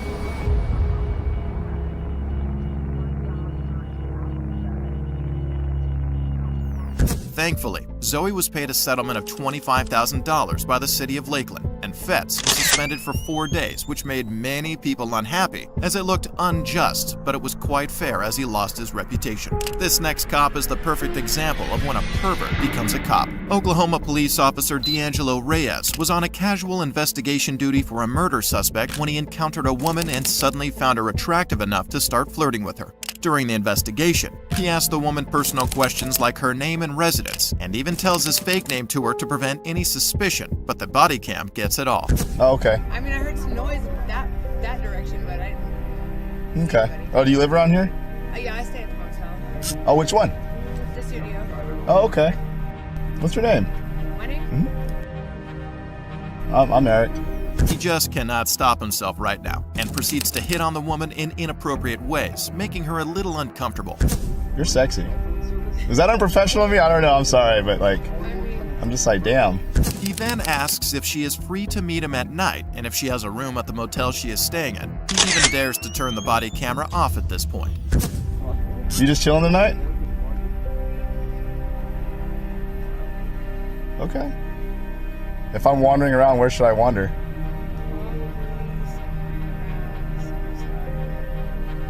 At the studio star. Oh, Karoon? Okay. Oh, really? Okay. After turning the body camera off, Reyes got the woman's number and ran her through the system, leading to a shocking discovery. The woman had a long criminal history, which Reyes saw as an opportunity to use against her. At the motel that night, he asked the woman to sleep with him, or he would put her back in jail. The poor woman had no choice but to follow what he said. At first, Reyes denied sleeping with her, but later confessed to it, saying it was consensual. He then resigned from his job and was charged with first-degree rape. Now let's see another pervert cop who didn't miss his chance when he got one. Kaylee Coates was with her boyfriend and family members when she was pulled over by Louisville Metro Police, and one of the officers, Tyler Gelnett, who was in training, when asked to search the woman, inappropriately placed his hands in her crotch area. Tyler proceeds to search her and can be seen putting hands between her legs really inappropriately, which makes her terribly embarrassed and uncomfortable before the senior officer notices and asks him to stop. Hey, hold on. Stop. Time out. Go back there. That is when the senior officer admits Tyler's mistake to her boyfriend. He had no idea what he's doing, I'll be honest with you. Tyler was charged with official misconduct for this, and the woman was paid $50,000 to settle the lawsuit she filed against LMPD. Now, we will see how this female officer seduced a prison inmate in a strange turn of events. I just want you to look at me sometimes and be like, damn, my woman's fine. Fine, why? Prison officer Charlene O'Banion was interrogated after she was accused of having a relationship and sleeping with a prison inmate. During the interrogation, the detectives let her know that they are aware of the situation, which shocks her, making her realize that her crime is no more a secret. We're notified of a possible improper relationship between you and Jacob Parker. So we're here for that. I just kind of want to talk to you about it and get your side of that story. don't know anything about it. I mean, Okay. Have you talked to him on any jail phone calls or anything like that? But it is no problem for her now, as she denies all the allegations and acts innocent. Little does she know that the detectives have everything they need to prove her wrong. They are just interviewing her to get to know her side of the story. we never dated. We just. Okay. What kind of conversations have you had with him since you started working here and he's been in the jail? Just talking about what would happen after he got out. And then the jail call recordings, have you been talking to him like while you're at home? Like he calls you from the jail while you're at home, or? She completely makes up a story, thinking it would help her get away with the interrogation easily, but she definitely is wrong to think that. And where would you think that this allegation would come from if there's nothing to it? Well, I had a feeling this was coming. So there was an inmate named Coker, Justin Coker. Okay. He got out of here for I don't know what period of time, and he tried to contact me on Facebook. He sent me a message and I blocked him on Facebook. And I guess one time Parker was going back to Pequot to use the bathroom, and he was talking like at the window with me. Mm-hmm. And I guess Coker like didn't like that, which I had no contact with him or anything. And Parker had told me that he had gone up to him and was like, don't talk to her or something crazy like that. So I'm just not trying to be rude here. I'm just. Yeah. Why would you expect this conversation to come up from that? Like now, if that happened a few months ago. The detective is fed up with her lies and fake stories and decides to show some evidence telling her about the jail call recordings of her. But even that doesn't affect her, and she keeps her calm while continuously lying about any recent interactions with the guy. I don't know exactly how it started, like who it started from, but I was told that it was brought to somebody's attention, and then we looked at jail calls, and there's jail calls between you and Parker. And all that stuff's recorded. So I don't think you're being completely truthful. Well, I kind of know that you're not. And I'm not trying to be rude when I say that. Yeah, no. I'm just kind of trying to lay it out on the table for you. Mm-hmm. So can you kind of tell me what's going on? I guess a few years ago, we talked, and then I ended up here, and then he ended up here. I didn't know he was here. It wasn't anything like that. The detective now moves on to talk about the more intimate details of their relationship to reveal the truth without wasting any more time. She confesses to having a little physical relationship with the guy, but tries to make the detective believe that all of this happened years back. So when you say y'all talked, like kind of dated a little bit before you started working here? No, like he was never like my boyfriend or anything. I just knew him from like the world. Okay. So are y'all kind of talking in a sexual nature No. now that he's here? Oh, no. Now that he's here, no. Okay. I mean,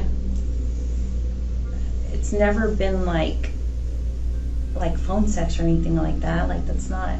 But like we all joke around. Like we all make like like that's what she said type.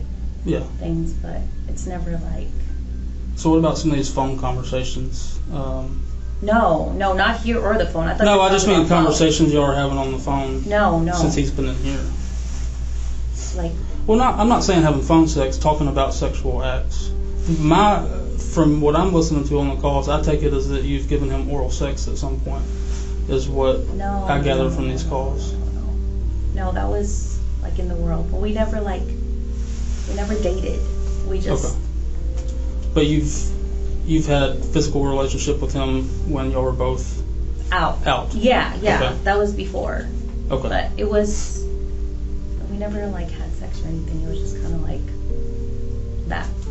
You gave him oral sex? Yeah. Okay. But that was before like I knew he would end up here or that I would end up here or anything like that. Okay. Yeah. And I know I'm sorry to get in your business, but the allegation's been made, so I want to have as much detail as I can right. to say either way. Mm-hmm. So when do you think that was about? I know it's going to be hard if it was a couple of years ago, but. Let me think. I want to say like in the past 3 years. So the only solution to get to know the truth now is to show the clearest evidence the detectives have, which is the jail calls between Charlene and the guy. A recording of just the most recent call for us to listen to. And kind of my intent behind that is I still don't feel like you're coming out with the whole thing. So like I said, I'm not trying to badger you or nothing. I just think that it's important that we know exactly what happened.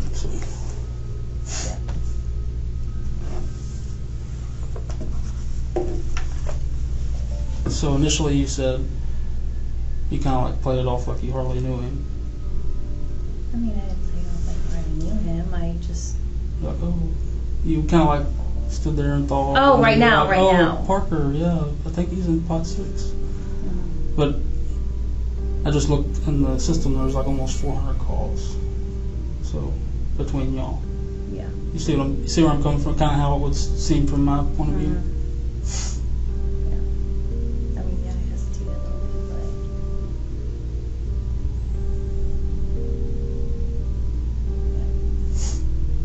Like I said, no judgment here, I just want to know the truth. That's it. And I mean, you're right. I should just...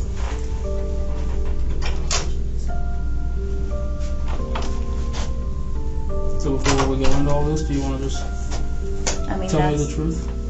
Yes, I hesitated to admit that. Hey, baby. Go back. Baby, guess what? What, babe? I just won the blackjack game. Yay. I just won $30. I got a lot of stuff to clean and get rid of before you come home. I'm just kidding. Yeah. I'm just fucking you. I was trying to make you think I have all these secret things. Yeah, I bet you do. What? What? What? What do you mean? I don't know. You probably got this weird sex swing hanging from the ceiling. Kenneth probably thinks it's a swing set. Oh, if I had that sex swing, you better believe I'd leave that sucker up for you. Would you really? Hell yeah. You'd let me put you in it? Yeah. With a gag bar and everything? I just want you to look at me sometimes and be like, damn, my woman's fine. Fine as wine. Mm-hmm. And you got a live ass fucking head game. Oh my god. It wasn't my best moments. I was just trying to get it done. Are you in bed? Don't even get me thinking about that because it makes me so horny. Like just going back and thinking about that. It gets you horny? Oh yeah. When you felt me, I was like soaking through my clothes. You get very horny very easy. I always want to have sex. Good. Like that's not even... Not good. I mean, I feel like I just like look at someone, I'm like, oh my god, I'm so fucking horny. No, like of course, like I only get horny for you. But even after this, she has the audacity to deny the truth, which makes the detectives uncomfortable, and that is when the other detective takes over the interrogation, getting straightforward with Charlene, as he knows she will never admit the truth the easy way. You kind of see how that sounds from like my point of view, like a more recent thing than 3 years ago. No, questions coming to mind, Chris? Yes. So I've noticed one thing, and I want you to understand this about both of us. Both of us are veteran homicide detectives, okay? I've been doing this a while. Okay. All right? You seem to have blanks in your memory when we get to certain details, but you remember being groped in the blowjob from 3 years ago. I find that hard to believe, okay? This is your one chance to be honest with us. Yes. Once we get up and walk out and we're done. Finally, now she is about to admit the truth, maybe after being apprehended by the tone of the other detective. She finally breaks and realizes that she is going to lose her job, obviously. And honesty is the only thing that's going to help you with us. So my advice to you right now is to be honest with us. Have y'all had any inappropriate contact, whether it's groping, blowjobs, vaginal, anal sex, anything, hand jobs? Yes, I am being vulgar to get a point across. Yeah, no, it's not. None of that. Then what is it?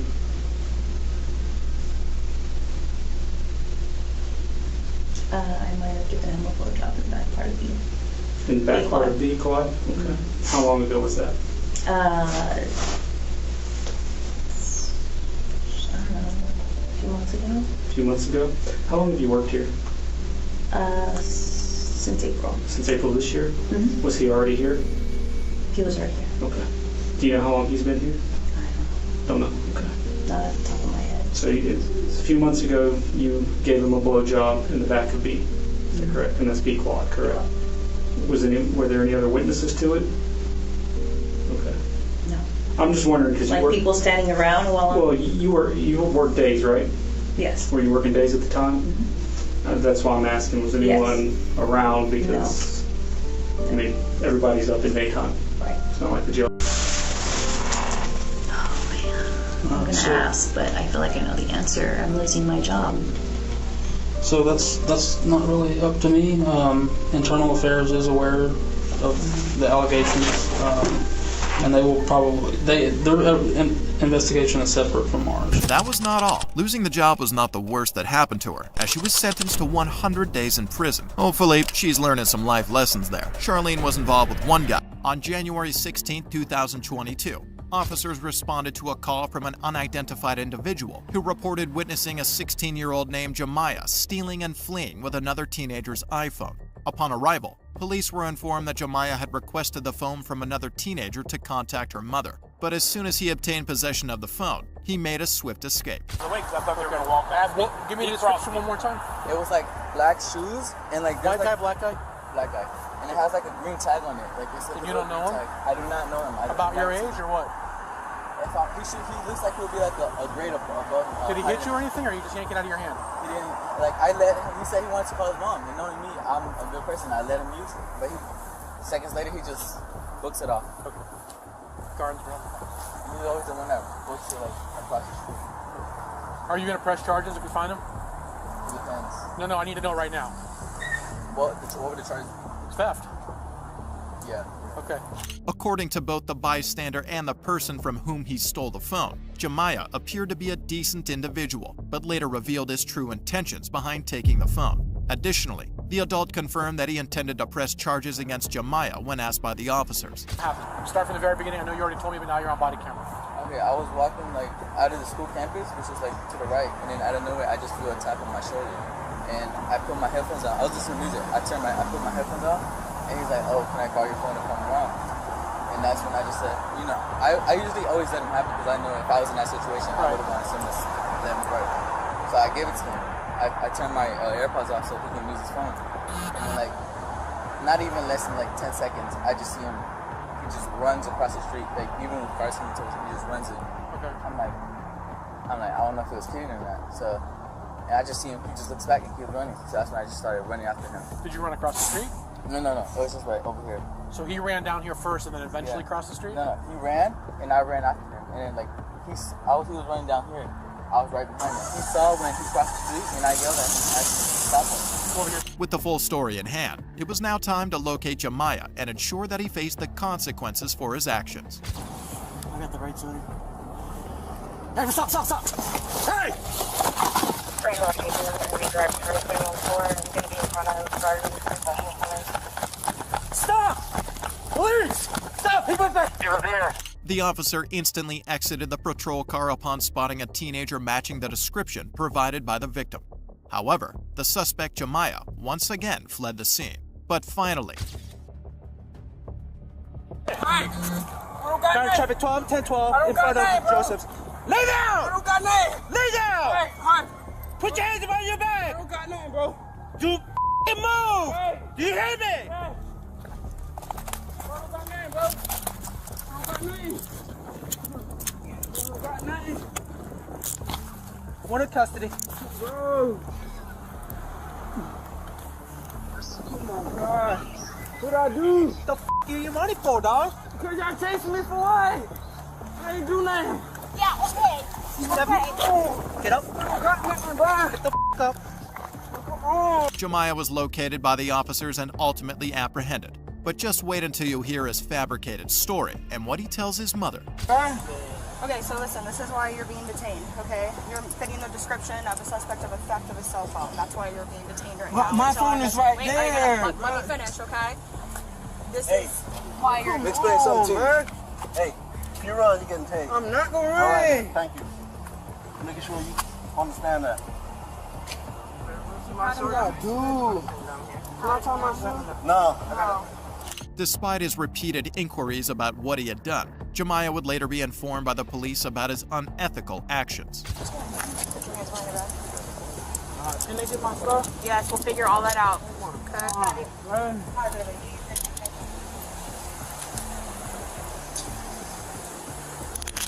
All your jewelry, belt, everything like that can be given to your cousin. Can we give it to him right now? We can give it to them, and it's all going to be on camera, okay? But right now, you've been placed under arrest. Just give us 1 second, okay? He was arrested under suspicion of theft, although it's still to be confirmed whether he actually stole the iPhone. Do you want your cousin to talk, or do you want me to talk to him? Okay. Just put it over my head. Mommy. I'm getting arrested. Why? I don't know.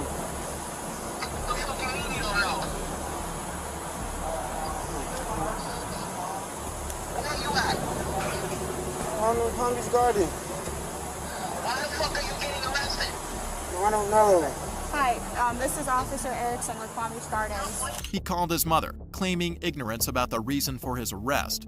However, despite initially lying to his mother, he would later confess that he had indeed stolen the phone. So here's what I'm going to ask you. So are you denying any involvement in what just happened? No, I'm not. I didn't do anything. So you never used his phone? No. You never took his phone from him? So why were you running from us? But we tried chasing me before y'all gunned me down right there. I'm scared. Here's what I'm going to ask you. I'm going to leave this completely up to you. You're being charged with what just happened. Okay? You've been identified. You ran from us. You're being charged with a theft. It's a theft. You're not being charged with robbery. Just listen to me, because I'm going to tell you something, and then you're going to go in the car and it's going to be over and done with. Okay? If you want to make good on this, and you want to show us where you dropped the phone, it'll help you with your cooperation. Okay? It'll show that you've cooperated. It'll show that you're trying to work with us. If you don't want to do that, that's fine. I can't force it. It's astonishing how the officer really trapped him while flattering him, because in the end, he really did confess to the theft. You know it's theft, right? Come on then. Is it really worth it? Because remember, this is all being recorded. You have the opportunity for anyone to see this. And if we tell the victim that you're cooperating, that can go a long way, okay? You made a dumb decision. Can we agree on that? But if you help us find the phone, this will be a lot easier for everyone. You ran over there? Yeah. Where did you drop it over there? I ran. When you ran? Yeah. Where do you remember it falling out? I can show y'all how to take me over there. We can take you over there? Do you remember, was it in this plaza? Yeah. Okay. Where'd you run from over there? He eventually confessed to stealing the phone, and on top of that, he even assisted the officers by showing them where he had discarded the phone. 1340.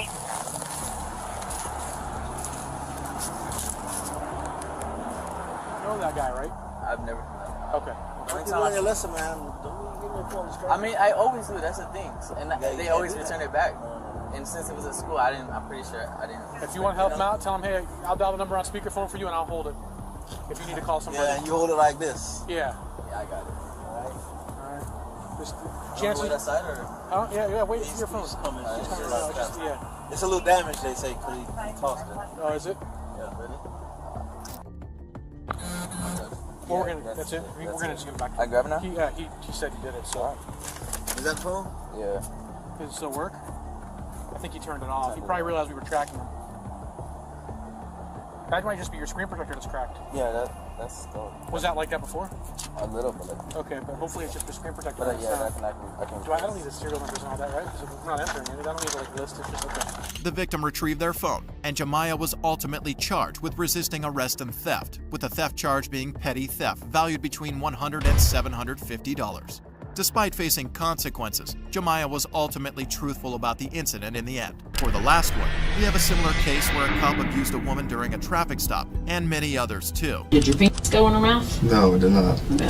Because DNA will clear it up. Officer Daniel Holtzclaw was interrogated for a traffic stop where he reportedly abused a 57-year-old woman in the back of his patrol car. During the interrogation, the detective keeps a very calm and friendly tone while asking Daniel to tell the truth, as it can save him from big trouble, but he wishes not to speak the truth and get away without the consequences. And here's the deal too.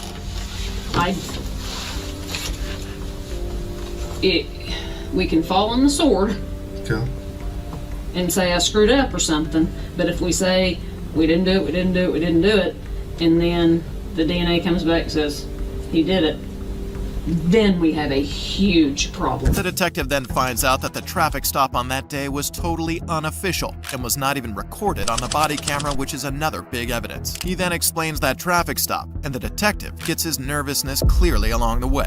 You had said, and we told you that there was a traffic stop, Right. that somebody made some allegations against an officer. Right. They don't know the officer's name, none of that. And you said that you made a traffic stop after work, Yeah. but you didn't call it in. I didn't call it. Where was that? It was about Northeast 50th and Lincoln, just to the west. Okay. Tell me about that stop. I was going westbound on Northeast 50th, probably a block just east of Lincoln. I see a red Grand Prix or Grand Am in my right lane, in the outside lane. I'm in the inside lane.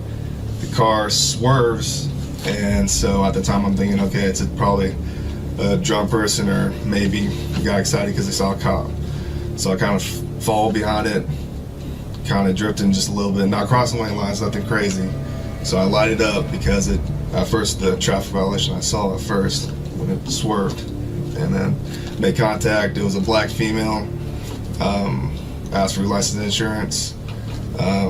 Stated that she didn't have insurance. Gave me an ID. At the time, I'm like, do you have a valid insurance or a valid license? She said no. I told her I just got off work. I mean, what's the deal? You know, why are you swerving? And she says, I'm just trying to go home to Ann Arbor-ish on the northwest side. Do you remember her name? It was on the description. I don't. Okay. Do you make traffic stops normally after work? I don't, but in that case, I saw her swerve and whatnot, so I mean, me, I don't. Felt. After I get off work. I know. I mean, people, cops say that as have a, you know, whatnot, to have the vision, whatever. But I felt like I needed to make that traffic stop. Okay. How was she? Was she respectful? Was she? She felt like she was nervous and whatnot, and I'm like, why are you nervous? And she was even crying. I'm like, why are you crying? Why are you nervous? Whatnot? And she's just like, I don't know. I'm just nervous because you're a cop and I got pulled over. I'm like, nothing you had to be nervous about. And I told her, I'm like, I don't really want to take you to jail for no SDL or anything. I just got off work. I'm tired. So, with my officer courtesy or whatnot, and said, go get that taken care of tomorrow. According to him, everything he did during that traffic stop was perfect and consensual. Put her out of the car? Yes. Okay. And put her in the back of your car? Yes. Okay. Any problems there? No, she was cooperative. Didn't give me any problems or whatnot. Okay. And then you searched, did you run her through Unit 800? I didn't. You didn't? So, did you run her on your MDT? No, I didn't. All my stuff as far as that, because I didn't call it in and say it was a traffic stop, my computer was off and everything as well. Did you shut it off? I just shut it off, work? yeah. On the way, on 50th, I turned it off right before the traffic stop, basically. When you put her in your car, did you pat search her? When I came around, I was like, lift up your shirt. Is there anything on you? Anything as far as your waistband or anything like that? She said no. And then I put her in the vehicle and went from there. Did your hands go on her at all? I backhanded her on as far as the side. Where on her body? Tell me. You backhanded? Her waist, and the back portion. I didn't touch her or anything, but the back portion of the waist. And then she lifted it up like right here, and there's nothing. Did she lift it up like this? No. Okay. So she never, like, went, whoo, nothing, No. exposed her breast or anything like that? She asked me if I was like, no, it's okay. She asked you? If you want to search me, I'm like, no, it's okay. So she never, like, put her hands on the car and you... No. The interrogator gets more specific about the details, asking every possible question that can make him confess. Well, it sounds like this is the lady, I mean, this is the deal where she's the complaining party. Okay. And she's making some sexual allegations, obviously, because Strums is working it. Right. What did she say? Well, was there anything, an accidental touch, anything? If she thought it when I passed her, but it was nothing as far as I felt like I would do anything as far as sexual or anything like that. And for my safety, I just checked to see the weapons right there. And to make clear, I didn't touch her butt, but the waist side and whatnot. if you would like me to do it for me to show you. No, and I'm fine with it, and you have every right to do that. She's saying that you made her lift up her shirt, and when she lifted up her shirt, she exposed her breasts. No. Did you ever see I asked her, is there anything inside your bra? And she said no. So I was like, okay. And she said, you want me to show you? And that's what time I said, no, you don't need to do that. She said she said she was doing this. When you said, is there anything inside your bra? And she was, well, no, I don't have anything like that. Did she do that? Yeah, she did, but I didn't look or anything like that. Right. And then she was like, do you want me to show you? I was like, no. She said when she said, do you want me to show you? You said, yeah, and she went, no, I didn't. But could she have been, woo, flashing you? And now you don't want to tell me because you're afraid you're going to get in trouble? No, when I told her no, I said no. Then she didn't go, yeah, No. you know, because sometimes drunk girls are, having a good time. yeah, and no. partying down. And let's face it, I've already heard stories about officers people and want, whatnot. they so want I don't officers for I didn't want- hubbies so or I said whatever. no. I said no. But you could have said no. But I'm asking you if she flashed you anyways. I didn't see her. I You didn't see didn't her. see I didn't see What about pants? nothing in her pants as far as I could see. 'Cause she was wearing tight jeans. So She said she pulled them down. I didn't see it. You didn't see her pull them down? I didn't see her pulling down pants. Could she have done it when you were up searching the car? She could have. I didn't Did have she her. have them on I when- didn't have her handcuffed or anything. When you came back to the car and got her out, were her pants fastened? Were they? Yeah, everything. They was were still- up, and everything was still intact. so you never saw her pull her pants down. No, I didn't. Another detective then provides all the evidence he has, which starts to pressure Holtzclaw, no matter how hard he is trying to keep his calm and cool. We knew you were on that stop. Right. We knew you were there. And we can watch a whole lot of actions being performed while you were there. Okay? That's why she was trying to give you every out on the whole thing. Right. Okay? Now, is there any reason at all, even from whatever angle, because, you know, it takes a little bit to clear up those videos. Right. But any reason why your penis would be out? No. Nothing? Nothing. Okay. Now, in doing this, you know how SANE exams work, and I ain't got to explain about DNA or anything like that. Right. Now, I didn't say you had sex with her. Right. Okay. But getting a blowjob, okay, that is a different story. Right. Okay. You see my concern here. I'm just listening to you, sir. I know, Yes, ma'am. but I'd rather listen to you and you start talking. That's all I have, sir. Are we gonna get something from the SANE exam? Go with the SANE exam. Do you understand that you don't have to full-blown ejaculate to get something out of the SANE exam? Right. We can get skin cells, we can get pre-ejaculate, we can do all that and still get DNA. Probably not necessarily going to remember the name, but her name is Terry Morris. Okay, black female. Supposedly you promised her a ride to the city rescue mission. Just ring a bell? No. You did a traffic stop with her.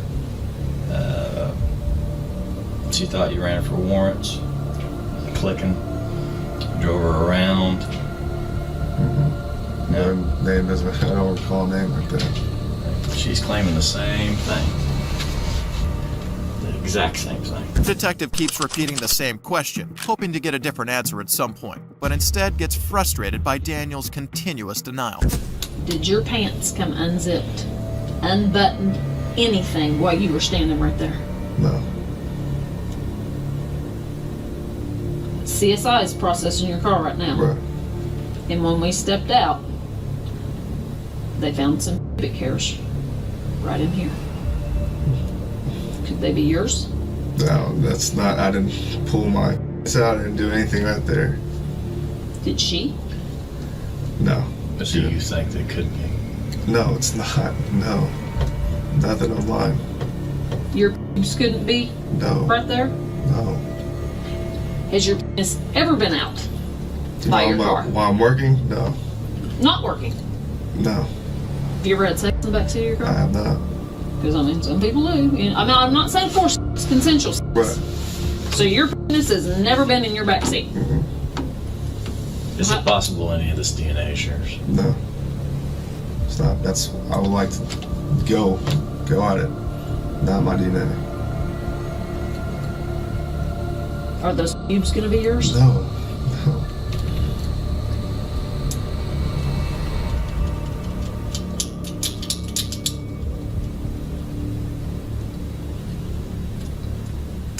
Are you worried about it? This whole situation. But his game is now coming to an end when the detective comes back after talking to his girlfriend, whom he claimed to have slept with, but she said the opposite. You created some more work. Fixing to go. I just talked to Karen. Okay. She said she was asleep when you got home and you did not try to have sex, and you did not have sex. She said you didn't. And I asked her, could you have been asleep? And you had kind of, no, and she said no. You did not try to have sex. As much as I don't want to involve her, I tried to have sex with her and she was asleep. Carrie goes to sleep pretty early, about 9, 10 at the late. Okay, but she would know if you tried. I'm a woman. I know. And my husband comes home in the middle of the night and I'm like, are you kidding me? I've been asleep. You said you twirled around her vagina I did. and you put it in a little bit, and then she said, I'm tired. No. I did. She would remember that to tell me. Shoot. Maybe. She said you did not try to have sex. And it's more personal because it's Carrie, but I did try to have sex with Carrie. I did.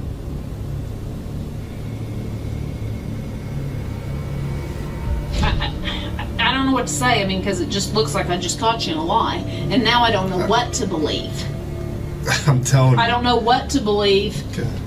Because you tell me this, I go to verify it. She tells me the opposite, and now I'm wondering what you're telling the truth about. Maybe because she doesn't know what the heck's going on. No, she doesn't. I didn't tell her. And I'm glad, but detectives calling her, any other officer asking her a question like that. I know. She made me scared. And I don't want to involve her, but She's involved that's because my girlfriend. That's you need her involved for you. Right. But now she's given the story that you're not giving. I'm telling you, I try to have sex with Carrie. During the court proceedings, Holtzclaw can be seen crying, knowing what is going to happen to him. He bursts into tears when the verdict is being read. For order, this is in the District Court of Oklahoma County, State of Oklahoma, the State of Oklahoma versus Daniel K. Holtzclaw, case number CF 2014-5869. Verdict, count 1, sexual battery. We, the jury, impaneled and sworn in the above entitled cause, do upon our oaths find as follows. Defendant is guilty of the crime of sexual battery and set punishment at 8 years. Count 2, procuring lewd exhibition. Not guilty of the crime of procuring lewd exhibition. Count 3, burglary in the first degree. Defendant is not guilty of the crime of burglary in the first degree, nor lesser included. Count 4, procuring lewd exhibition. Defendant is guilty of the crime of procuring lewd exhibition, and punishment is set at 5 years. Count 5, procuring lewd exhibition.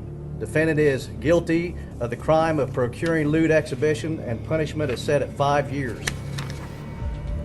Count 6, defendant is not guilty of the crime of stalking. Count 7, defendant is not guilty of the crime of sexual battery. Count 8, defendant is guilty of the crime of forcible oral sodomy, and punishment is set at 20 years. Count 9, rape in the first degree. Defendant is not guilty of the crime of rape in the first degree. Count 10, forcible oral sodomy. Defendant is guilty of the crime of forcible oral sodomy, and punishment is set at 16 years. Count 11, rape in the first degree. Defendant is guilty of the crime of rape in the first degree, and punishment is set at 30 years. Count 12, forcible oral sodomy. Defendant is not guilty of the crime of forcible oral sodomy. Count 13, sexual battery. Defendant is guilty of the crime of sexual battery, and punishment is set at 8 years. Count 14, sexual battery. Defendant is guilty of the crime of sexual battery and punishment is set at 8 years. Count 15, procuring lewd exhibition. Defendant is guilty of the crime of procuring lewd exhibition and punishment is set at 5 years. Count 16, forcible oral sodomy. Defendant is guilty of the crime of forcible oral sodomy and punishment is set at 16 years. Count 17, forcible oral sodomy.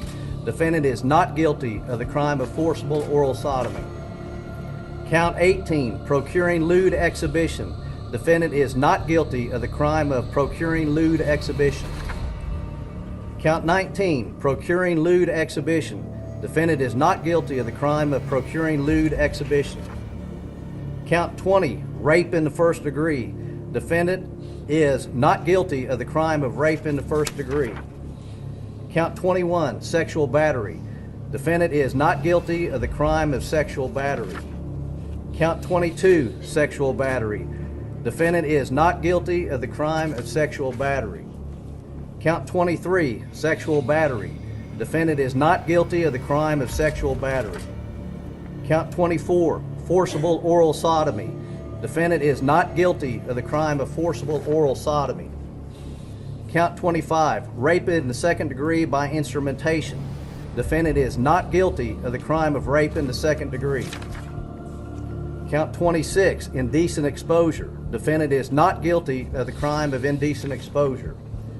Count 27, forcible oral sodomy. Defendant is guilty of the crime of forcible oral sodomy and punishment is set at 16 years. Count 28, rape in the first degree. Defendant is guilty of the crime of rape in the first degree and punishment is set at 30 years. Count 29, rape in the first degree. Defendant is guilty of the crime of rape in the first degree and punishment is set at 30 years. Count 30, sexual battery. Defendant is guilty of the crime of sexual battery and punishment is set at 8 years.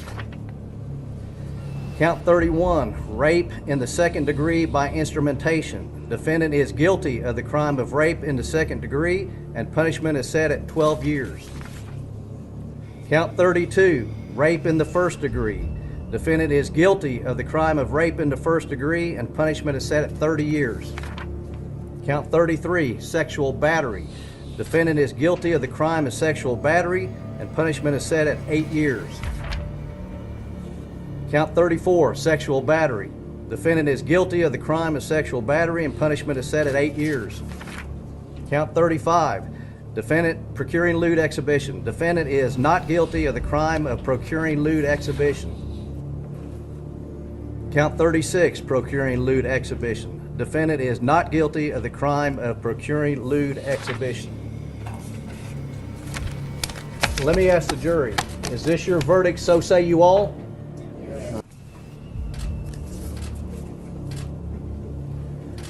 Mr. Holtzclaw, this jury finds you guilty of the various counts. You will be remanded to the custody of the Oklahoma County Sheriff for formal sentencing set January 21st, 2016 at 10 o'clock a.m. All right, you have a seat. Holtzclaw was eventually tried and found guilty of the sexual assault of 8 African-American women who were all classed as vulnerable. He was sent to prison for a 263-year sentence, thankfully. In conclusion, the ones supposed to enforce the law are not always loyal to their job and commit some of the sickest crimes ever, as we have witnessed. Do you think these cops deserve to get a similar job again? Let us know in the comments below and subscribe for more content.